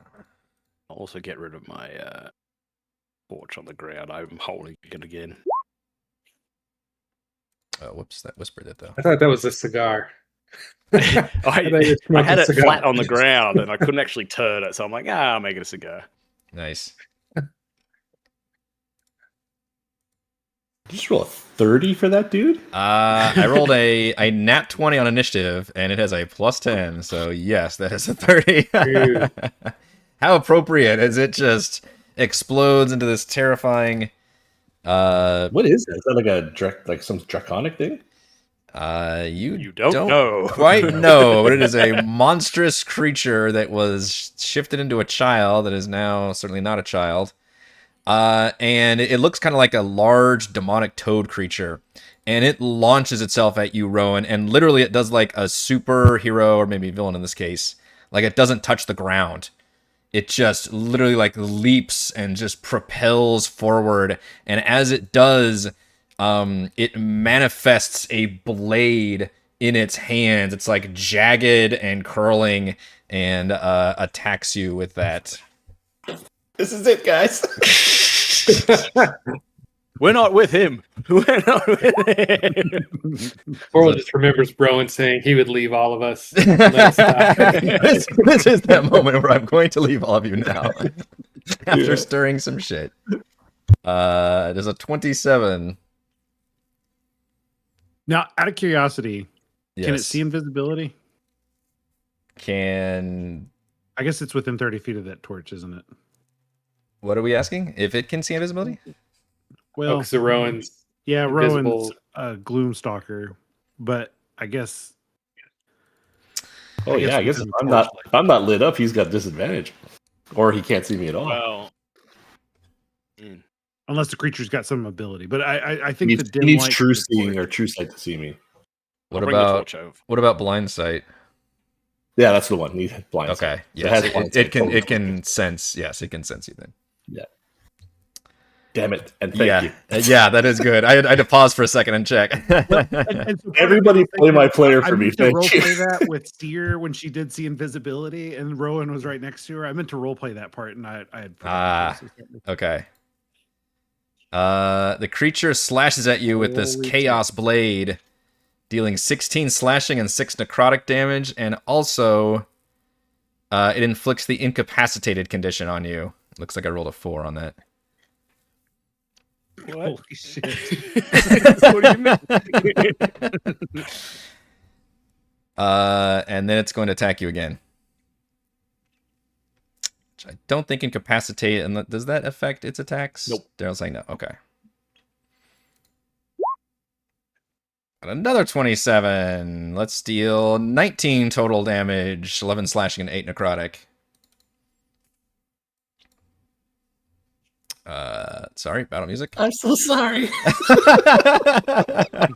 It just rolls into you. And it is your turn next, Rowan. So Rowan is incapacitated. That is correct. I believe you can still move. You can still move. But you cannot take actions, I think, right? It's just like arms down, like he's holding suitcases, running away. I don't recommend you move. As your I am lawyer. now just Looney Tunesing my way out of here. Okay, so Rowan actually does have the speedy feat, and that means it's disadvantage on attacks of opportunity, so he will bolt. Oh no. It's a 27. And I'm out of here. Don't be so presumptuous, man. You're going on the ground in a second.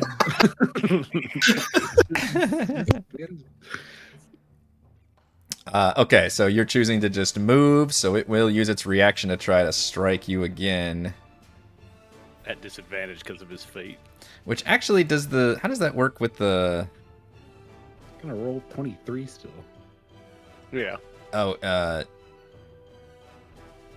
okay, so hang Attacks of on. opportunity or Well, disadvantage. but the second one also inflicts something on it too. It actually inflicted the charmed condition the second time, right? I was curious if You it. tell us. Yeah. You tell us. Trying to figure out how that works with the multi-attack. Does it override or does it just. Or does add it to stack? Let's see. Which you guys have fought similar-looking creatures to this. Just says to the start, the target has a condition determined by rolling. Oh, I see. Creatures. But since it can Is this- multi-attack...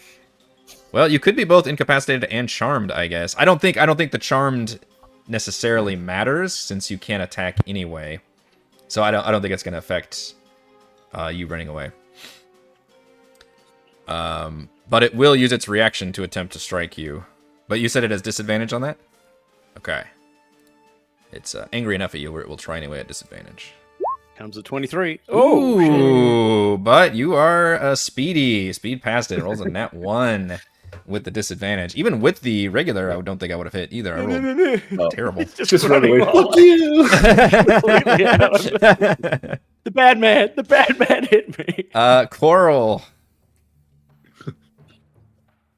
We'll run up and punch it. No, I'm just kidding. I'm gonna do the influence action. Okay. And hey, easy. This We don't. is the Michael Jordan. Like, I was not familiar with your game. Exactly.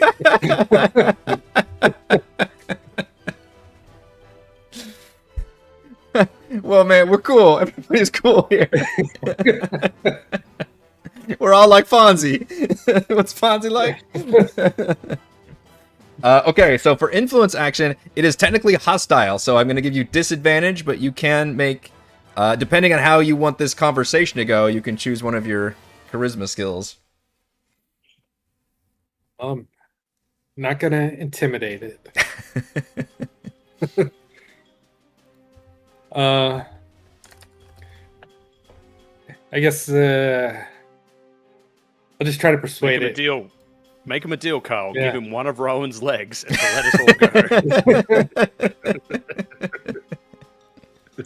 You like arms? You get you plenty of arms. We got plenty of arms. He'll get you so many arms. I can't fire a bow like this, guys. I can't do it. It was an accident. We were trying to save you. Didn't know what happened. But if you're eating these guys, we're killing them. Got to be maybe on the same side. Okay, give me give me a persuasion check, but I do have to give you disadvantage since we're in the middle of a fight. Okay.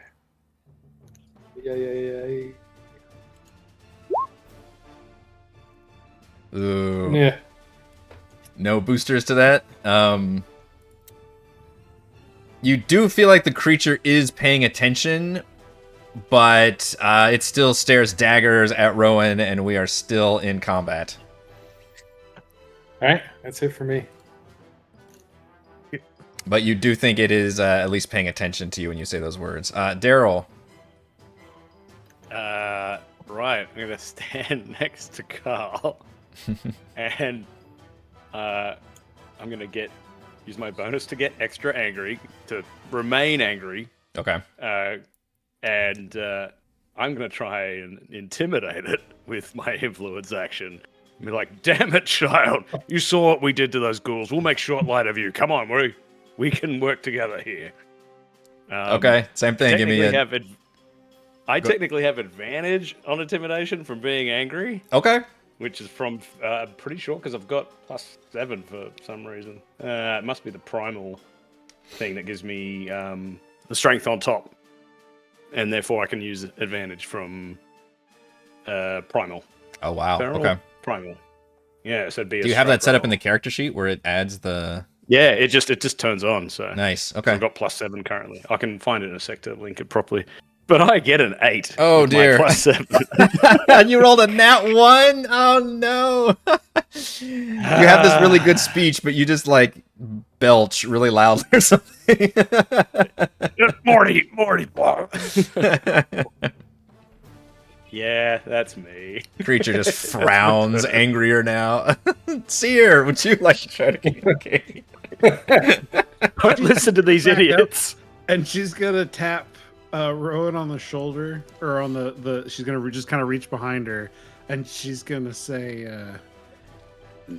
"Now I don't think he meant anything by it. Reworks, please protect Rowan." And she's gonna cast resistance. Okay. And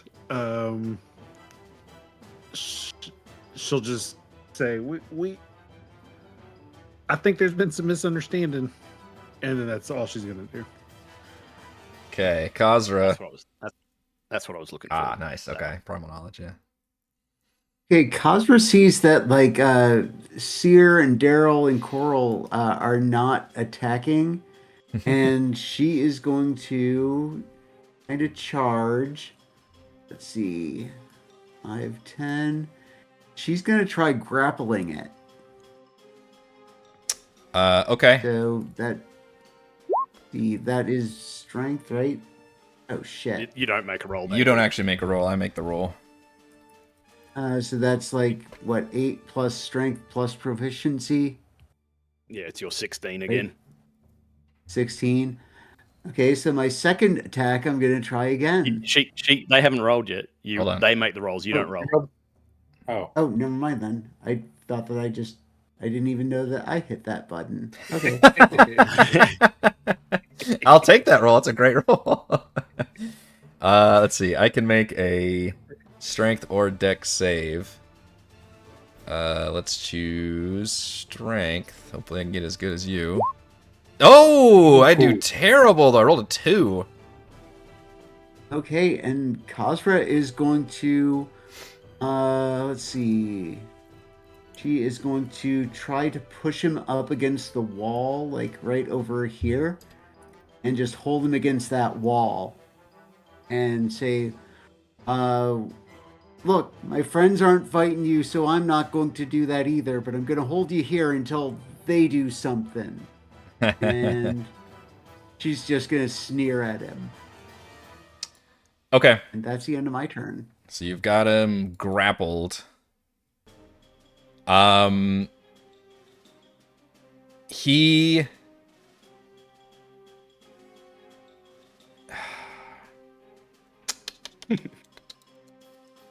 Grapple technically reduces my speed to 0, correct? Yep. Including all speeds are 0? I'm looking it up. Yeah. Right now. Yeah, because you Like can grapple birds and shit. Oh yeah, you could straight up grapple birds and they will stop flying, and then you'll plummet. And yeah, they that's can't... even like Misty Step. Okay. However, I was gonna do something cool, but I guess it's against the rules to just take off then. Speed is 0. Okay. So, I guess I could try to escape the grapple or fight, because it is still pretty pissed. You randomly did a jump before, which doesn't use speed? I flavored that as him using his flying. Fair enough. So, that's what I was asking, if he could technically do that, but I think that would go against the grappling. What is this thing? What is this thing? It's something that should die at this point. But will... Does it have wings? It does not. Not any visible wings. Alright, it's gonna just lash out with like how nasty it wants to get. It's actually probably too big of a radius. You want to get nasty, girl? Radius. I think you should try to engulf Kazra with its mouth or something now. Is this thing supposed to be large? Bad. It's actually not supposed to be large, no. But I figure it was still bigger than a. It did get bigger than it was when it was shifted into a small child, and now it is like bigger than you guys, but not large technically, if that makes sense. Kazra sized. Yeah, it's Kazra sized. Hang on, sorry, I need to look this up. I wasn't necessarily expecting to fight with this creature. but combat's always an option. I mean, I just can't even think of a reason why any group of characters would be friends with something. Yeah, that's what I was gonna say. It was like the only. Have you met my party on Fridays or on Sundays, I should say? Oh, it's been getting wild. I've been missing them. They befriend all manner of terrible creatures. Okay, it will have this like nasty like Jabba the Hutt kind of almost laughter as it seems to spew. Yeah, there you go. It's good. A yellow-green fog that just seems to erupt from the bodies, but you have the feeling it's doing it. He's pulling a Raymond. Let's see. How do I linger? Basically like that, where it's just kind of just outside of this effect. Trying to see how it works in 2024. Each creature. Okay, it happens now. Each creature in the sphere makes a con save. And then also makes the save when they move into the space and when it enters the sphere or ends its turn there. Okay. So I need 1, 2, 3, 4, 5. All of you to give me Constitution saving throws, please, as it emits this nasty yellow poisonous fog. +7. Why do I do this?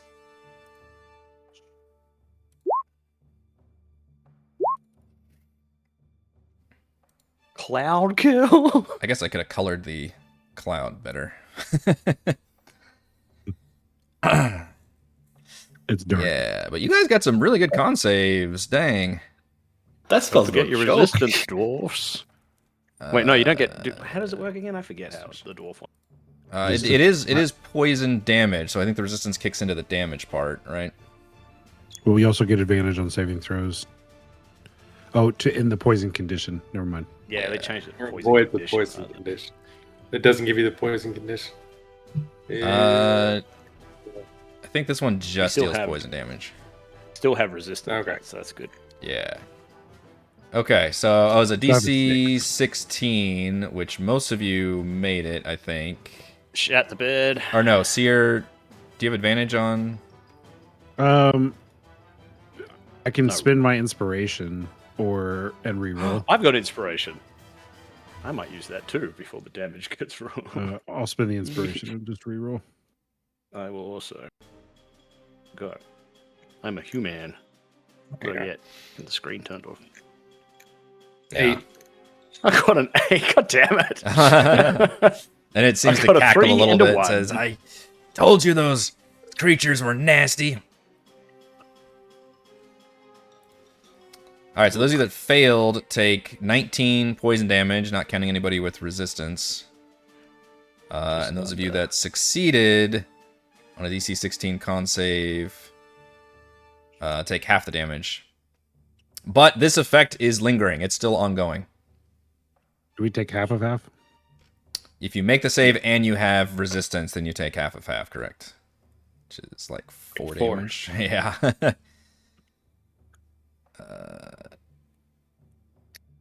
And we can't see. It is heavily obscured. It's like a large, nasty fog has appeared in here. And if you enter the space or end your turn there, you also have to make the save. Okay, Rowan. All right, well, that messes me up a little bit. So I'm already in the space, so I don't have to do anything, correct? Nothing. Nothing happens when you start your turn. Get It's if you out. end your turn or enter it. Yeah.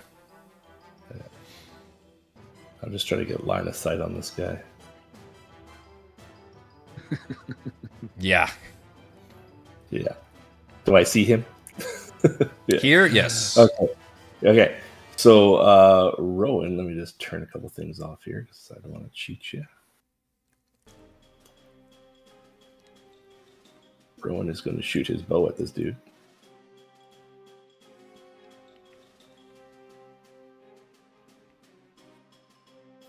That will hit.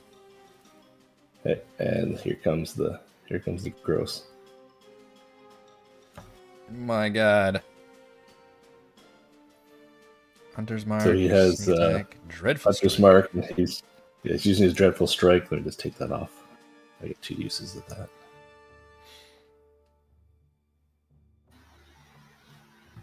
Jeez. You didn't even roll that good on damage, and it's still 18. No, I know. I was gonna say that's some crap damage. Yeah. And then attack off. All And right, so I then, gotta roll he concentration. Oh, good. Unless you cast it again, you'd have a few rolls as well, Rowan, from being hit and stuff. Actually, no, you got incapacitated. You would have lost it straight up. Oh, am I still incapacitated? Wait, I can't do anything. Is he still No, charmed? no. Is he charmed? Yeah. I think those effects. Let me check. But also, if Yeah, you're I want to incapacitated, I'm just saying you lose Hunter's Mark as well. so Until you the have to start of the cast slot's another next use. turn, which it was its turn when it cast Cloud Kill. So yeah, all those. Okay. Basically, all those things only affect you for a single round. Okay. So can I shoot him again?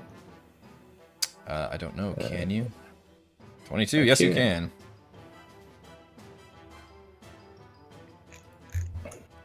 And that is Rowan. Is drinking a potion a free action? Well, It's a bonus. Bonus? Okay, can't do that. con saves. Okay, it's keeping the Cloud Kill up. Korl, you're in the middle of these poisonous vapors. Okay, I can't see shit. I'm just gonna call in the airstrike on myself. And Oh no. drop a hypnotic pattern. Okay. Can we? Each creature in the area who can see the pattern must succeed. Doing it just around you? Yep. Wow. So we wouldn't be able to see it. So we wouldn't in the cloud. So we wouldn't even make a save. Because you gotta see it. You can see the pattern. Must succeed in a Yeah. wisdom saving throw of the charmed condition while charming the creature's incapacitated speed of 0.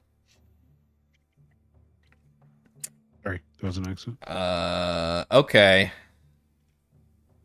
So because they can't see the pattern.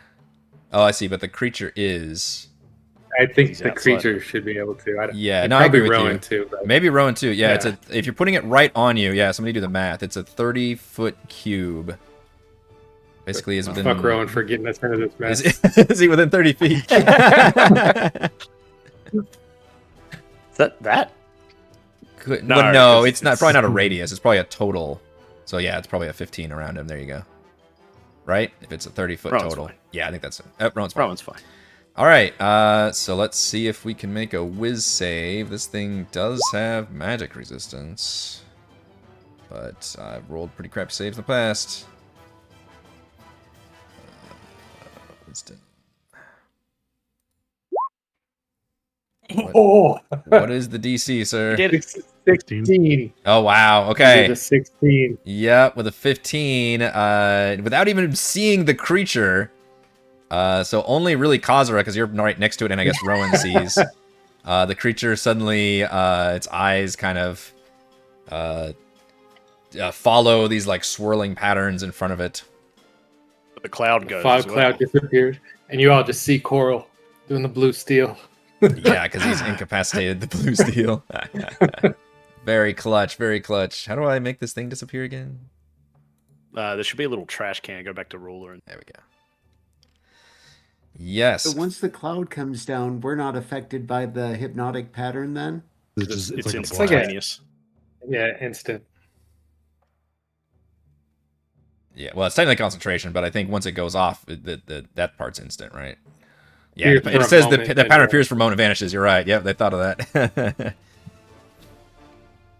That was an... Yeah, I'll have to give you inspiration for that. That was actually a really clever use of that spell.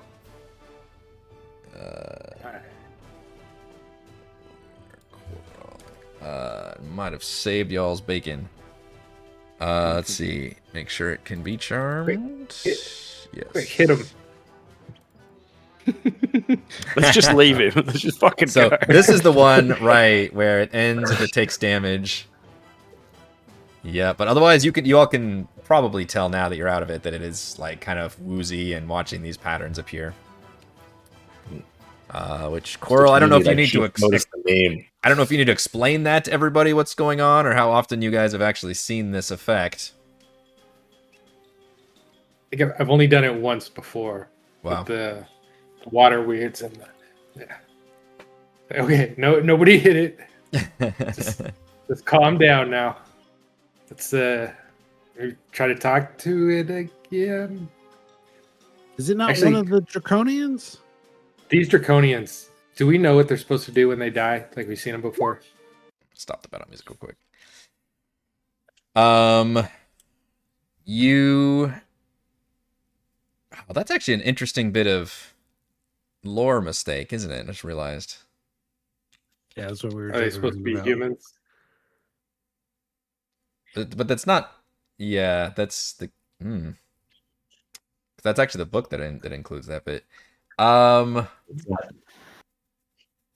to think if there's one Say the humans and human soldiers. Well, gosh, I can't wait to tell you about this in the little post chat thing we do, but it needs to be Draconians. I'm trying to think if there's one that doesn't that leaves a body behind, but I guess none of them do. That's so fucked up.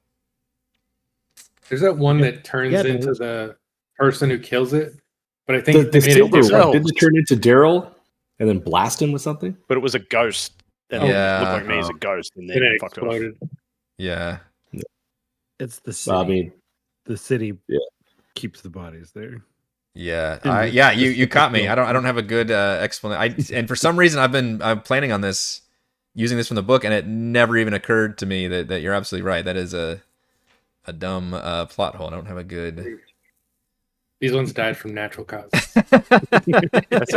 It turns out if they live long enough and don't die violently, When we came into the room, that's what I was saying. Like, oh, they're all actually paralyzed from the ghouls. Yeah, that's a good point. You guys are paying more attention to the lore than I am. Like I should have caught that a while ago, but yeah, you're absolutely right. They don't leave bodies behind normally.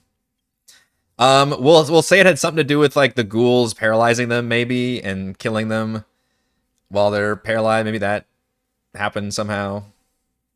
This thing looks Yeah. like a monster, though. And Yes, this thing does not look like a Draconian at all. It looks like a monster. I Looks wasn't very there for the monstrous. session, but you guys have you did fought have those them. Draconians in the temple that were like mutated, right? Yeah, they're Yeah. different, but So there you go.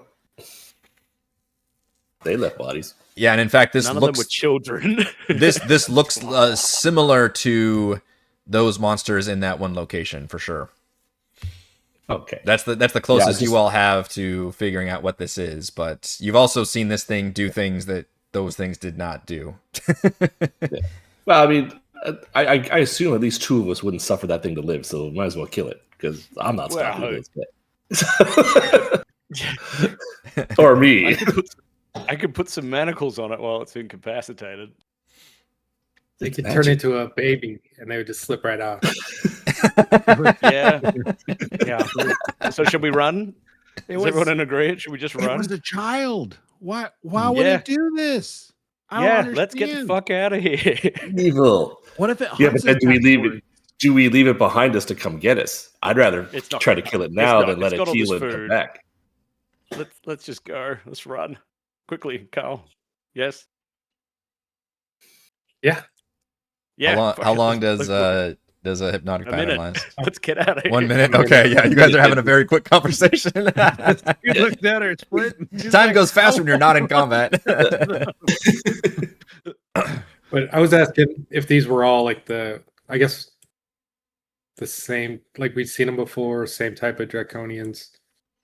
Or We'll say that, yeah, the ones that are dead on here, the one these are kind of the same ones that you've been seeing. I think you don't see any new guys among them, but yeah, you imagine that you almost never see their bodies behind, and you imagine it might have something to do with the paralytic claws of these ghoulish creatures, and that's what I'm going with.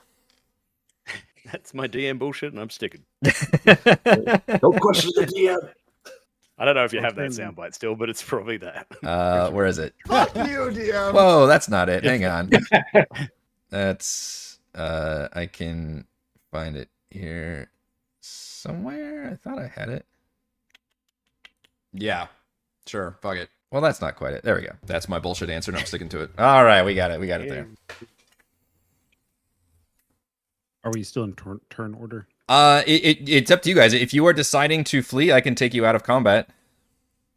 But at the moment, your only enemy has been incapacitated. Cere says I say we take basically this moment to run. It's just gonna hunt after us, isn't it? It might not. It might be afraid of us, and it's got all this food here. But do you want to take that chance when we actually fight something bad? That it just shows up? if we're out of I don't wanna combat, be- can we I don't try wanna to be flanked. influence it again? Or is that a one and done? No, you could try to influence again. Yeah. Wow. But I'm was warning. right up. I am Like, warning you. You've got limited time. Out of combat. But you can definitely try to influence. If you want to stay, I'm going to lock its hands up. So- Let's start there. Stay. Let's at least start there. I think that's a good All right. idea. I I'm don't going to think attempt we're to gonna... put its hands up. It needs to make a dex save. Okay. I don't think this wakes it up because it's not doing damage, and I'm not Sure. doing things like that. So If it's it in, still gets a dex save. yeah, that's what I was gonna ask. Can it Oh, still? It doesn't affect it at all. Conditions are so fucking weird in this Weird. game. Can we manacle one arm to like the opposite leg? If he's charmed by me, Yes. do I get advantage on time. influence checks? Ooh, you very well might. That might actually be in the job description of Charmed. It is. It is. Yeah.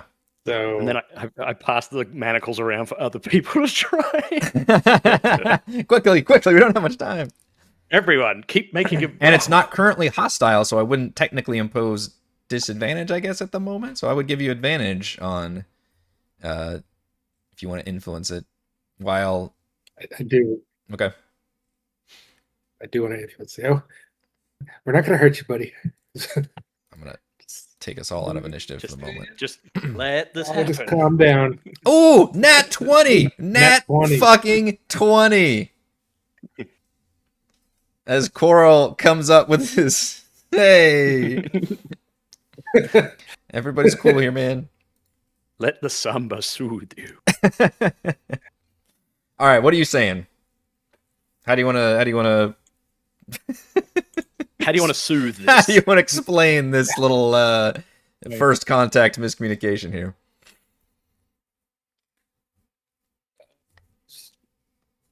It's just an accident. We wanted some food too. Oh God! This reminds me of the scene when what was it? Stan's character actually ate When a Stan fucking eating human the- arm because he was so embedded in the deception with the ghouls. They were like, "Please," and he was like, "Fuck it, when in Rome." I think we were just all a little hangry here. And, Yeah. or just calm down. I got a hankering for hands. You can see the creature seems to kind of smile, but not like a cruel smile, but more like a grooving on it smile. And it can't speak until the actual incapacitation drops, but you can feel it's going to drop soon. But he does appear to be mollified after this. Nod your head twice if you're going to eat this. Yeah. And you all can be in various positions or whatever as it eventually comes out of the charm effect, kind of shakes its head, says, "Whoa, that was crazy. I might need you to do that some more times, man. That felt great.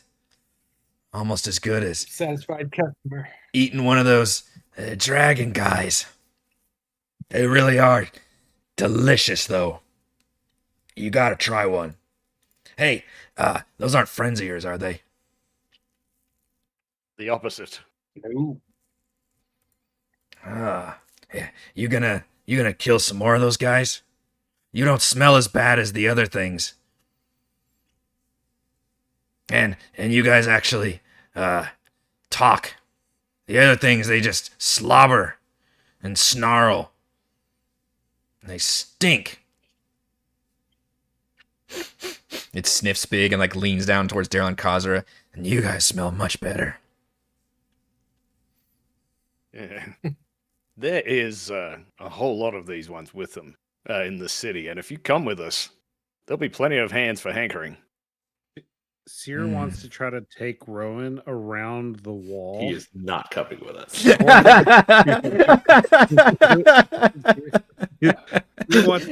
Rowan is that one party member who's, it's like Rowan disliked that. It's just like, I am not okay with this.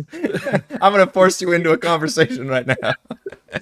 Rowan, why don't you head back to camp? I need to switch you out with somebody who's going to be okay with this.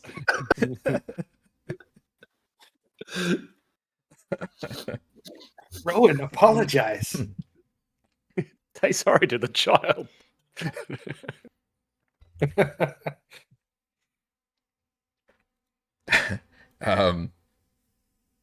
Yeah, the creature will be like, yeah, I've seen more of them out there, different kinds, different flavors.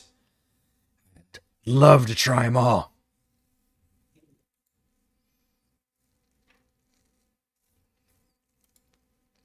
Yeah, you guys are pretty strong too.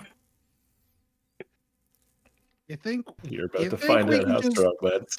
all go our own separate ways now? I definitely tag along if I get first dibs on the bodies.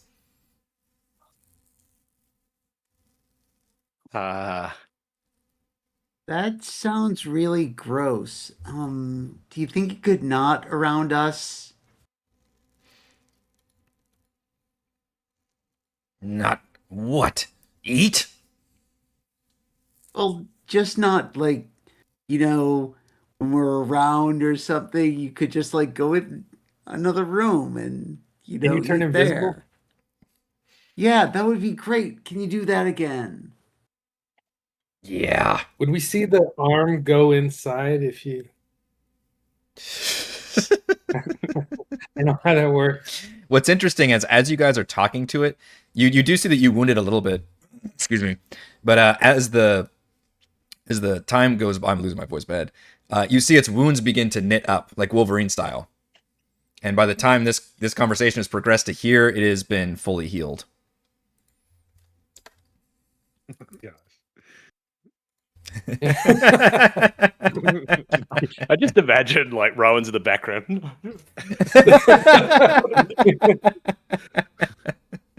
She's just trying to like get him to sit down for a second. Yeah, Rowan is not healing, unfortunately. His wounds, they are festering terribly.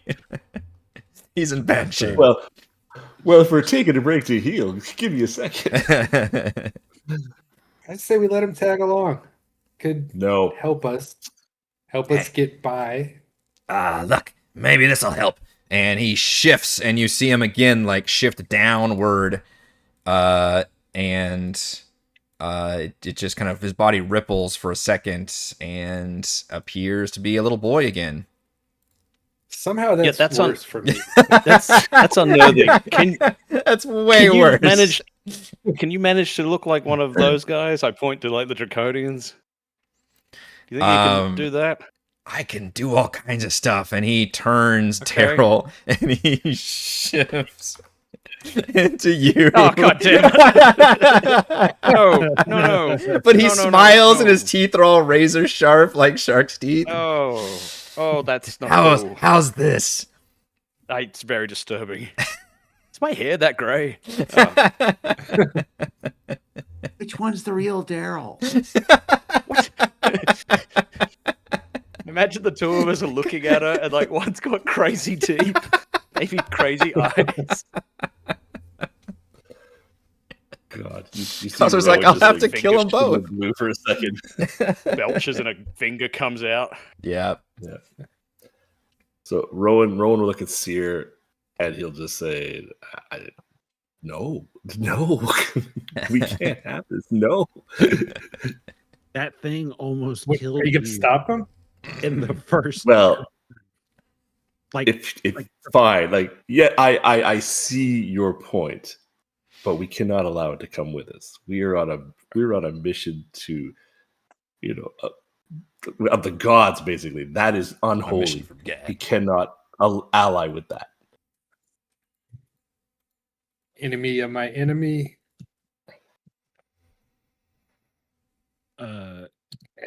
If it wants to come with us, I don't think we could stop it. That's kind of where Cere's at, because she doesn't want to walk around with it either necessarily. Yeah.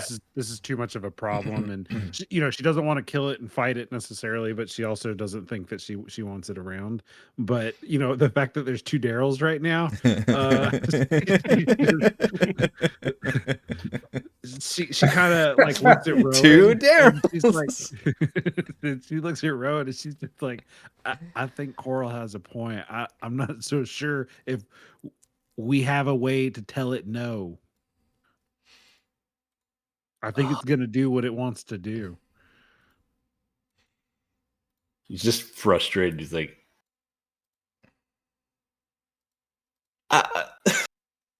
I'll do what you want. And he looks just at Cere. I'll do what you want. If you guys want, you can do like influence actions on each other or something. I mean, I appreciate the role playing out, but if it really comes to an impasse, we could always do it that way.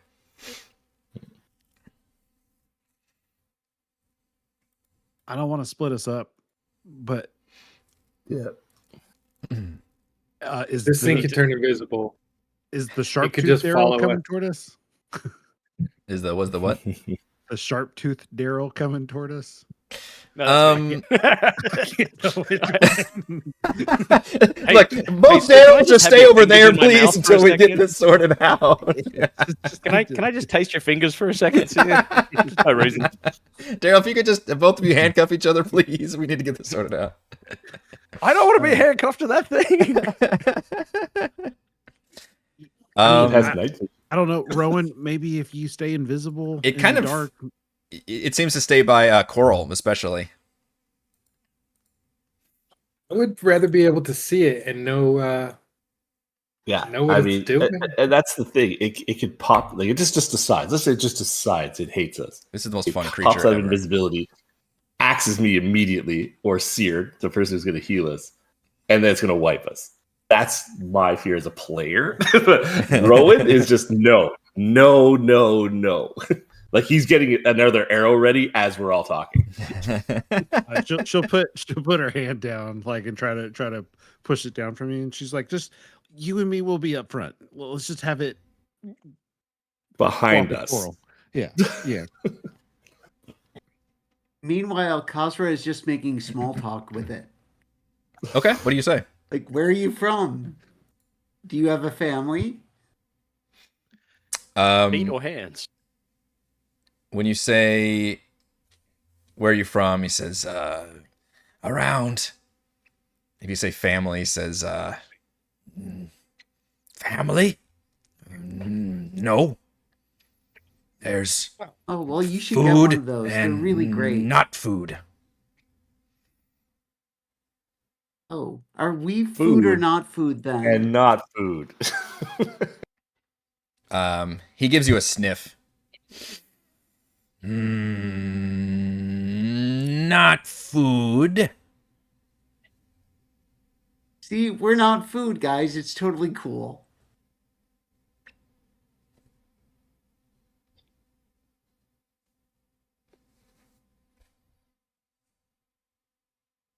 Well, let's continue on with our mission for now, and let's kick this can down the road.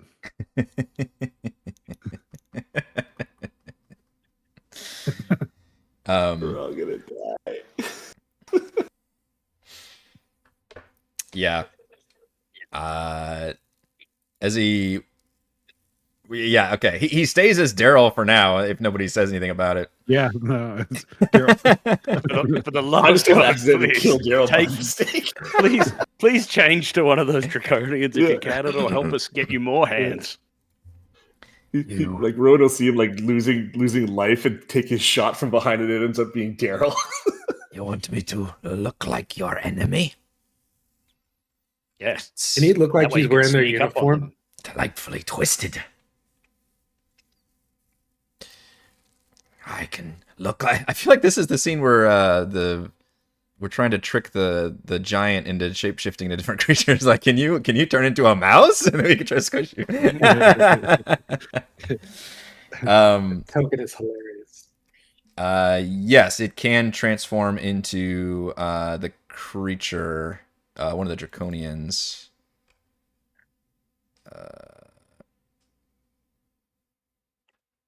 Yeah, we'll say it melds into a perfect facsimile. If it's seen the creature before, it can meld into a perfect facsimile, including all of its armor and stuff. So it can just appear as one of those draconians. the whole time Cere's just like playing with her Reorcs' symbol necklace, like really uncomfortable. Which, I think this is mine that I hope it didn't. Oh, I'm deleting Yep. one of them. All right, so now it like appears as this. It's like you guys are pretty twisted.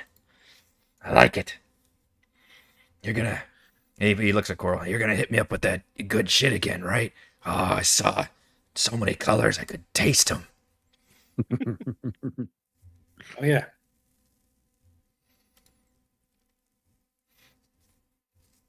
We should get going Well, if we're not gonna Let's be needing let's to do go. anything here. Yeah. And if you guys turn to continue north, he says, Hey, oh, there's more of these creatures down to the south. Much more. And we'll get to them, but first we have to go that way, where we've heard there's more. it groans.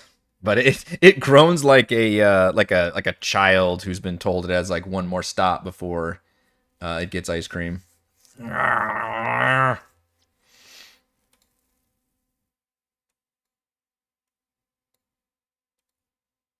Ring. Okay, you guys are back on the map. So yeah, with some annoying grumbling from the creature, which do you want to name it, or I don't think anybody's asked about its name. Almost wiped of us. Sir? We'll call you Sir. How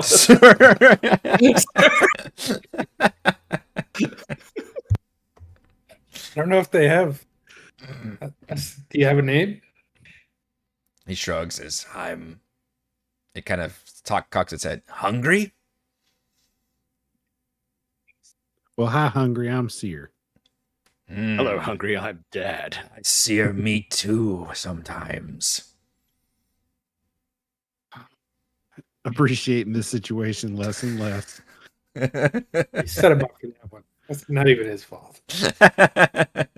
I've been waiting all campaign to make that joke. No idea. As you all... Yeah.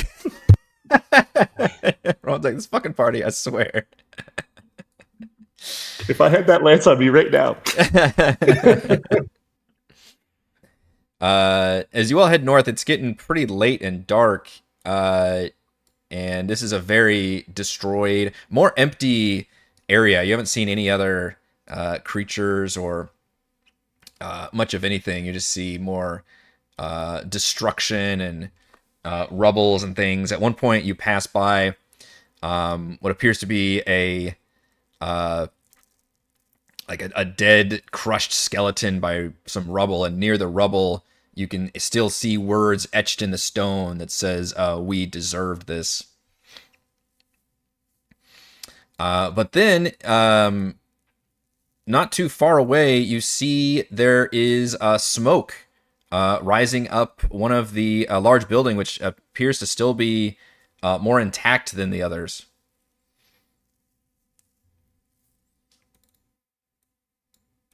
Right Rowan, do you mind around taking that out for us? here. Rowan. Gladly, I can even get that. I may not even come back. We never saw him again. Everything's okay in here. I've still got Rowan will stealth. see invisibility up. Yeah, I still have see invisibility up. Okay. Of course. Stealth of 14. That's terrible. I feel like you do maybe still have a bardic at last an hour. Oh yeah, let's add a D8 to that. Thank you. Hey. 20 is mo better. Okay, as you stealth up to this building, you can see that there is a roaring campfire that's quite large, and the building itself appears to be or once was a library, perhaps. There are large bookshelves of just books, and a lot of them are just strewn about. And you notice the book the book fire. Books are also being used as kindling for the fire. You see two very large, kind of mattresses, blankets, pillows, way too large to be person-sized, however. And in this room, you can see what appear to be giant humanoids. Two of them calmly sitting around the fire. And as you glance at them, you see that they both only have a single eye. And one of them is slightly smaller than the other. But they're both just seem to be enjoying this campfire. So when you say single eye, you mean like eye patch or single eye? I mean single eye in the forehead. Like there was no chance for any other eyes. So cool. Okay. Rowan will take note of that and link on back Homer Simpson style. And do you have giant as a language? I don't think so. No. Okay. They do speak a few words to each other, but you do not seem to pick up the language.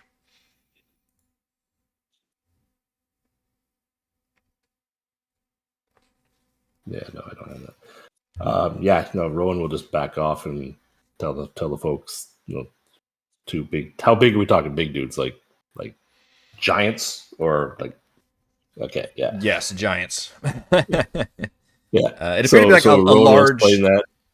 Yeah, a very large library with kind of a central room, and then they were taking up quite a bit of that space. Okay, yeah. Rowan will tell the party, and he'll just say, we're talking like 18-footers type thing, like big boys. And then he'll look at more allies. He'll look at their new friend, and he'll be like, "Great death sandwich."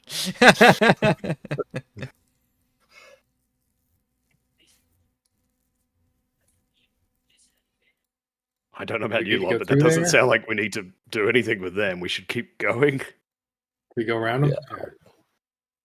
Yeah. I assume quite easily. Though they are burning books that could be of value historically, if you care about things like that. I know Elias may, but he's just like crying right now. Hello too, maybe. Yeah. However, and he'll use the word meaningful. I fear an interaction because of our new friend, and he'll just glare at him.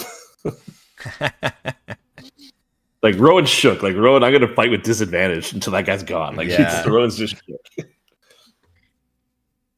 Oh, he's pretty sneaky. Yeah, he points to Rowan. He's a sneaky one. I can be sneaky too.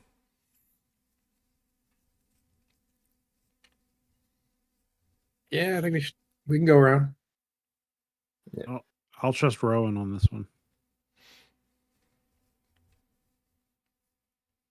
Keep it in mind, if we have to retreat, we could maybe come back this way and try and use it as a defensive mechanism.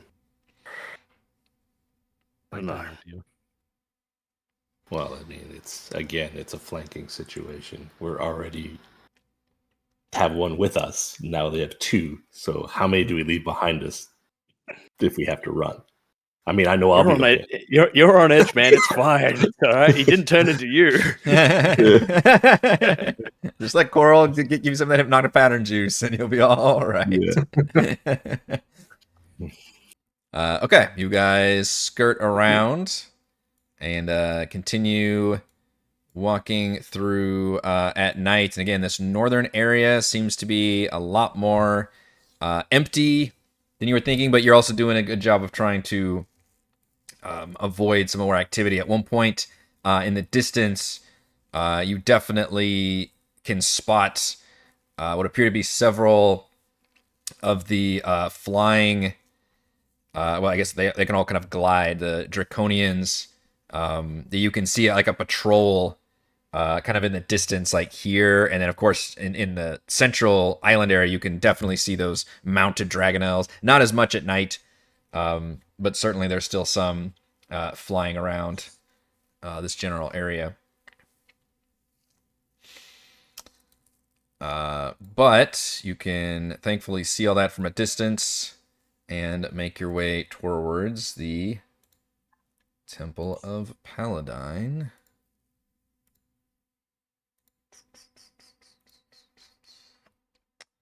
Which, the first thing you notice is there's a lot of flooded water in this side of the Lost City.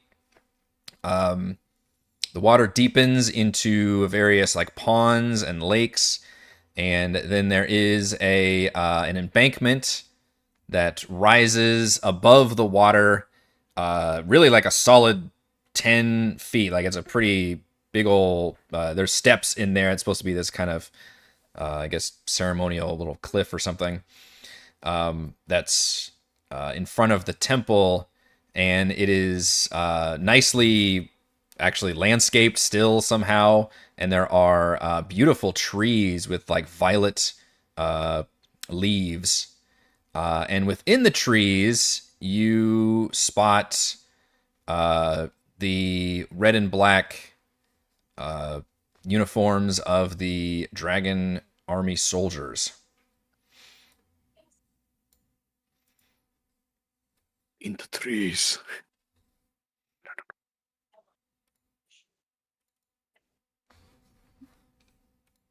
Does the friend respond? Or like, did they notice these things? Hungry? Does Hungry? Yeah. Like, seem to react Do you want? Yeah. Do you ask about it? I'm Hungry just trying to actually see, like, gauge it. Yeah. Yeah. Hungry actually seems to hesitate. He says, Don't like this place. Nope. Don't like it. You're not hungry looking at them? They're dead.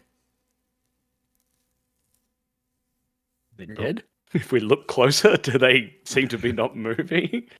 Not that I can see very well. Yeah. Anybody else? Give me a perception check. That's fine. I won't be able to see. Somebody else look. Yeah, you might have to have. I'm asking the question. Like, yeah. What are you guys seeing? Give me a second. Oh, I'm fine with that. 19. Rowan, you can confirm that they do actually appear to be dead, and you can see that a lot of their bodies have been skewered or entwined by the trees. I like that.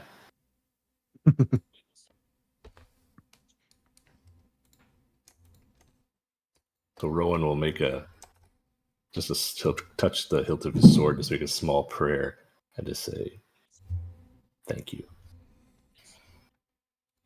I love this place. He just looks at Hungry.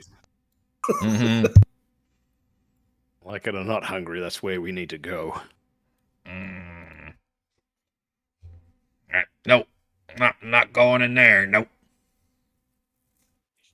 Rowan's definitely going in there.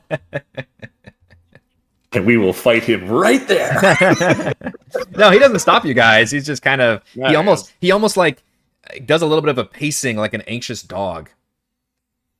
Yeah. Just kind of paces around outside of it. But if you guys go ahead, he kind of lingers back. And by the way, you when you have to step in here, it's like waist deep water. And then but as it leads up into this embankment where all the trees are, you come out of the water. If we go a bit closer to the trees, you said they were entwined. They're not like, or impaled. How do I put this? Does it look like they've just been stuck on trees, or is the trees like wrapped around them? You know, like is there something else going on? I picture like the BG3 thing where the girl uses the powers and wraps the shadows in the vines, maybe. With Rowan's perception, he can tell that they're actively dead bodies, so they're not necessarily being still like squeezed or anything like that, but they are in such positions that it looks like some of them have been stabbed or grabbed, and it almost seems like some of them are just still incidentally in the trees, just like maybe barely hanging in there. There are maybe one or two like on the ground, but they are definitely all dead. I meant more like if they were like being held, you know, like a tree and like wrapping around, like holding them squeezed. You know, they're wrapped inside of limbs or something like that. But, yeah, you probably can see Willow. they're just kind of all intertwined in there. But since they're dead, you can't really tell if there's any like real active squeezing going on or anything like that. Yep. Let's get inside. Okay. You all walk up into this embankment, and as you do, a sharp voice suddenly cracks out and says, "Each defiler you send will only nourish my soil further." And you immediately see two trees around you just suddenly reach out, which this is fairly surprising for this to happen. Although you guys did spot the dead bodies, but Is that a tree? That's gonna come alive? What's going on here? I'm gonna trying to kill us. All of you give me a D20 roll, please. It's not initiative. This is just for surprise attack purposes.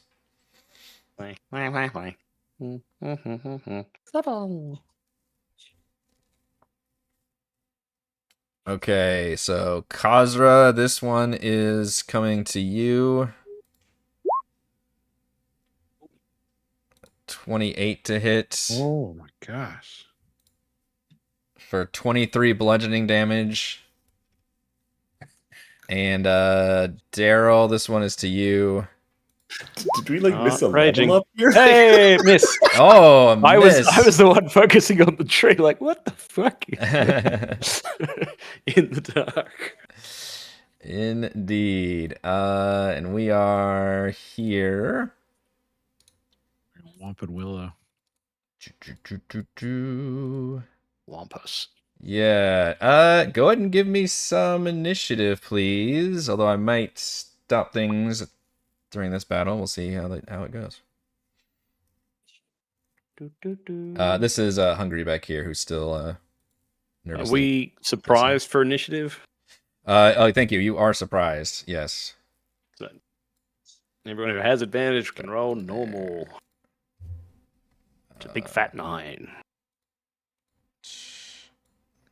Otherwise, it's disadvantage. Correct.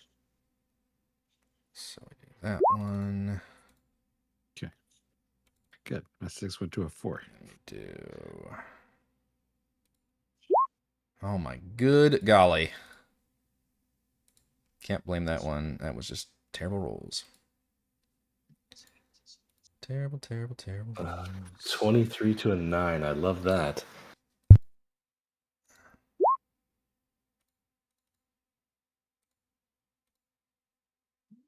Okay. So you can see one glorious looking treant does Sexy tree. yeah, manifest, and she's got this huge like branch of purple kind of forms into a head. It's really cool artwork actually. Just roots twisting everywhere. And topless. is she topless? Why does the tree have boobs? Yeah, she says she was the one who spoke, and she seems pretty angry, and she's got all these trees of all these dead dragon army soldiers, and her let's see, I guess she's got the same. She will fire off a hail of like thorns and wooden stakes.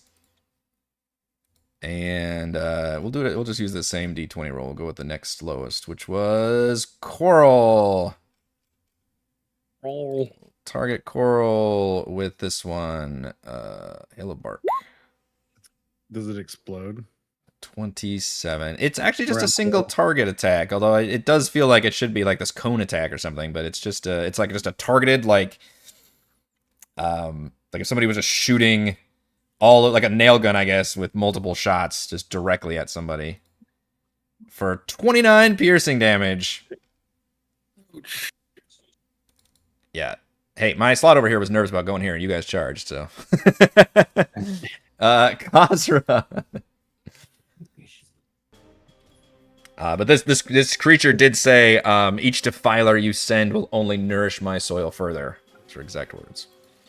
Did the treant have disadvantage for a ranged attack for being next to Rowan? It was this one that attacked. Is that one there? I don't think it's technically in melee, but thank you. And Yeah. none of the friends threw up their bullshit. The others were They the. didn't want to help you. Does that tree have blind sight? Does the tree have blind sight?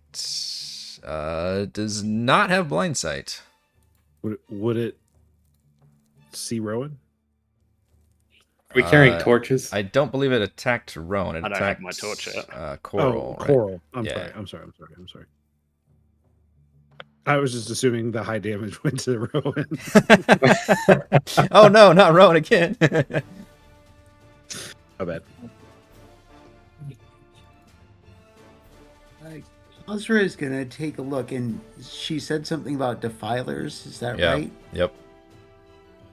Kazra, instead of pulling out her weapon, she actually puts her weapons, like her hammer, down on the ground and says, "We're not here to defile anything. We're here because we need to fix something." And I'm gonna try using the influence action on her. Okay. Same thing with the other creature. This creature is hostile, so I have to impose disadvantage. But you absolutely can make a persuasion check. Persuasion. There it is. Oh.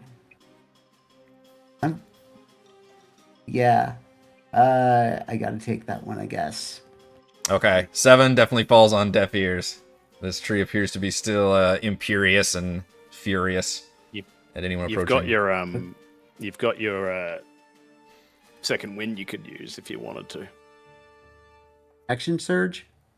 No, second wind does the tactical thing. You can use second wind for ability checks. Oh wow! Oh yeah, I have not used that at all. I was gonna say I don't think we've used it the entire campaign. I thought you used it once.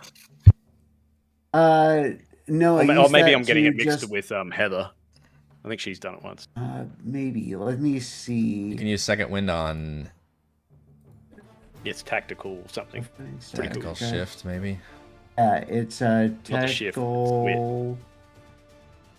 Tactical mind, I think it's called. I've never seen that. Pretty cool. You get to roll your D9 Rather than rolling that, you roll a d10, add it to the ability check. You never know, might get a 10. Bullshit.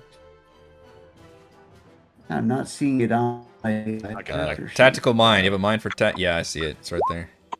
Oh, there it is. Fail an ability check, you can expend a use of your second wind to push yourself towards success. Rather than regaining hit points, you roll a 1d10 and add the number rolled to the ability check. Okay, so not quite a reroll, but a 1d10. You still get to keep it. Oh, yeah, that's really good, Might as actually. well. Wow. Oh wow. You're right, you might as well use that all the fucking time. Okay. Okay, so 1d10. Yeah. Oh, I got a 9. Wow. So it turns it into a 16. Is it a success? Because then it's used. Why does it say 2 there? Yeah, on our screen it does show it too. Yeah. I got a 30. That is. Oh, I thought you meant a 9 on the 7 dice. is 9. Oh, the total No, no, 9. no. Oh, okay, yes, we thought you meant a 9 on the dice. That's why Yep. we were like, oh, fantastic. No. A total 9. Of a 9. Oh, So, okay, that's yeah. not as good. Yeah. Okay, well, it doesn't expend it because Okay, it says if it still fails. But yes. Then when it kind of fails, she's just gonna hold up her shield, and she's unarmed right now. But yeah, that's the end of my turn. I'm gonna try to stay near everyone. Okay, Rowan. So Rowan's having one of those days. So he's just like he looks across at Hungry, and then he looks at these treants, and he's like, if I'm gonna die, I'm gonna die in like the house of my creator, because Paladin was the one who created all elves. So he just takes his sword out, the kingfisher on it, puts it on the ground, kneels, and just says, and actually, you know what? I'm gonna cast a spell. He holds up his hand and creates a good berry, and he's just like, "Fucking do your worst." He's done. Rowan is done. When you lay your sword out,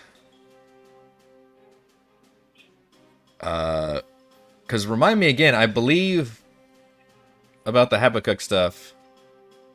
Yeah, so he's like the god of the seas and some of the forest folk, and yeah. Well, you actually conferred. We had that scene where the god spoke to you, but didn't you like get like a symbol or how?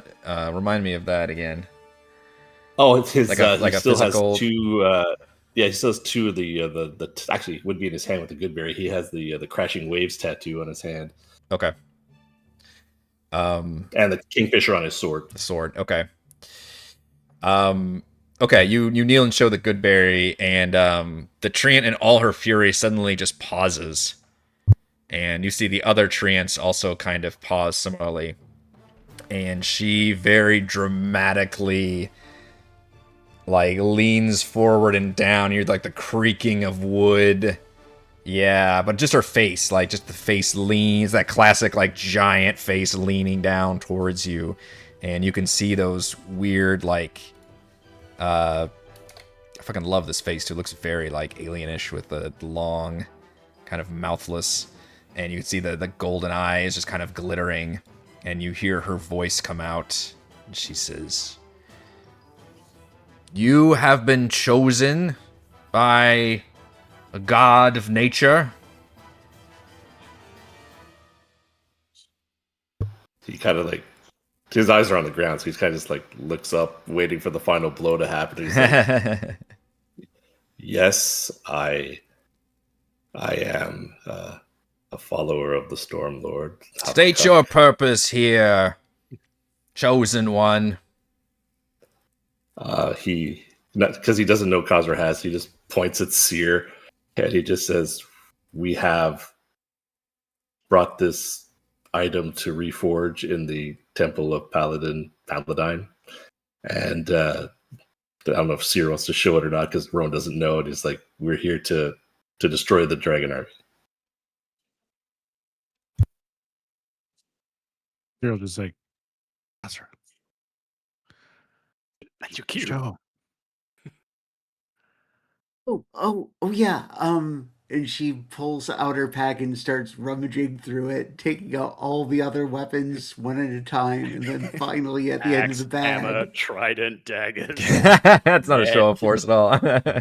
I said put it in the other bag. It's always the bottom. It's always the last one.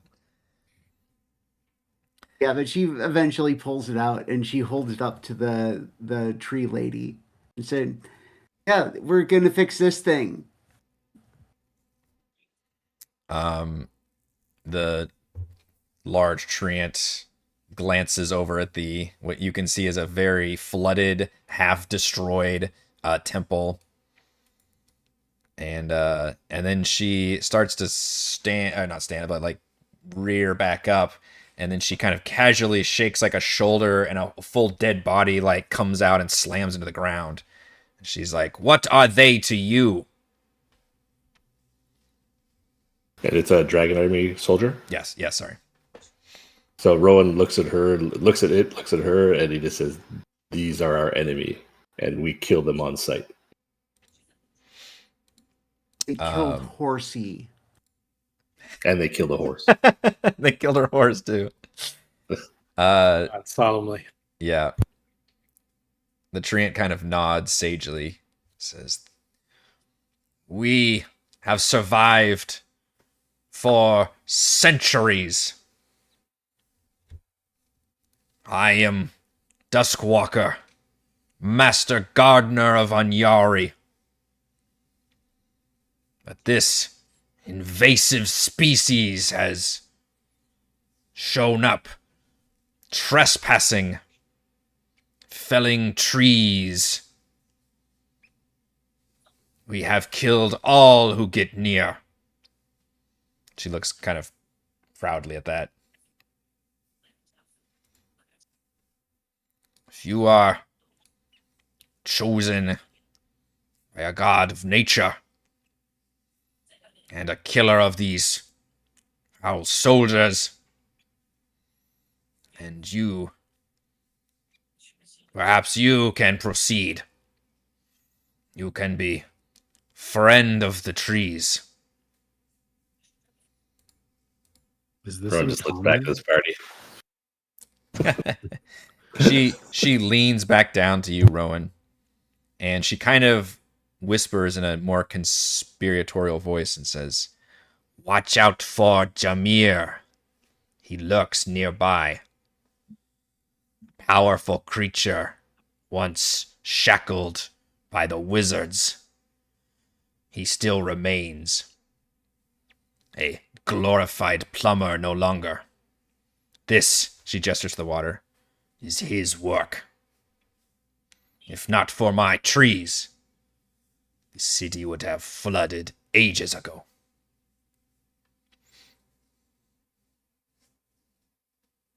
Rowan nods politely. I hate this place so much.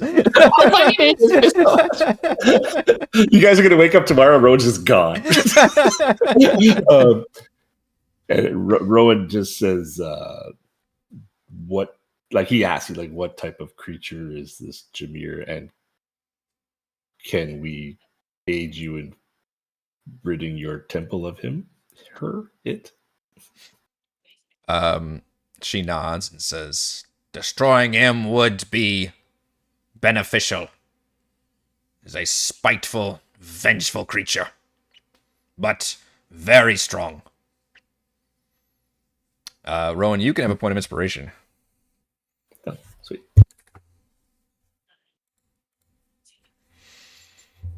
And she sort of makes a dismissive gesture, and both the trees, very subtly before your eyes, just kind of go motionless and turn back into trees. She kind of gives you a final nod. She only half glances at the Dragonlance that you showed her. She actually didn't seem to care too much. She cares more about the. She does kind of pick up the good berry finally and kind of gives it a sniff and tastes it. And she says, "Divine. I've had better. You're no cherry blossom." I hear that a lot. It's fine. I tell him that all the time. But otherwise, she just kind of nods at all of you and gives a kind of vague gesture forward towards the east. And then she doesn't wait for response. She just kind of folds in on herself and just becomes one of the nice trees again. And I think that's actually going to be a pretty good stopping point for this session of Dragonlance Shadow of the Dragon Queen. Thank you to Brandon, Demnix, Genocider, Morgan, and Mike for playing. And thank you to all the patrons for helping make these sessions happen. Shoutouts to Platinum patrons Joe, Will, Thomas, Brandon, Genocider, Roleplay Roll, Christopher, Big Nut, John, Nathan, Andrew, Stephanie, Jason, Libby, Spuds, Warning MLC, Tom, the Eating Dogs, Marcus, Hugo, Jealous Guy, Zim, Dante, How About Demnix, Neil, Nicholas, Ty, and Vor. And gold patrons RBG, Papergram, Boy, and Yuma, Lizard Lounge, Jerome, Nathan, Scott, Rufus, Jerry, and Glenn. Thank you all very much for your support. We will see you next time. Thanks for the game.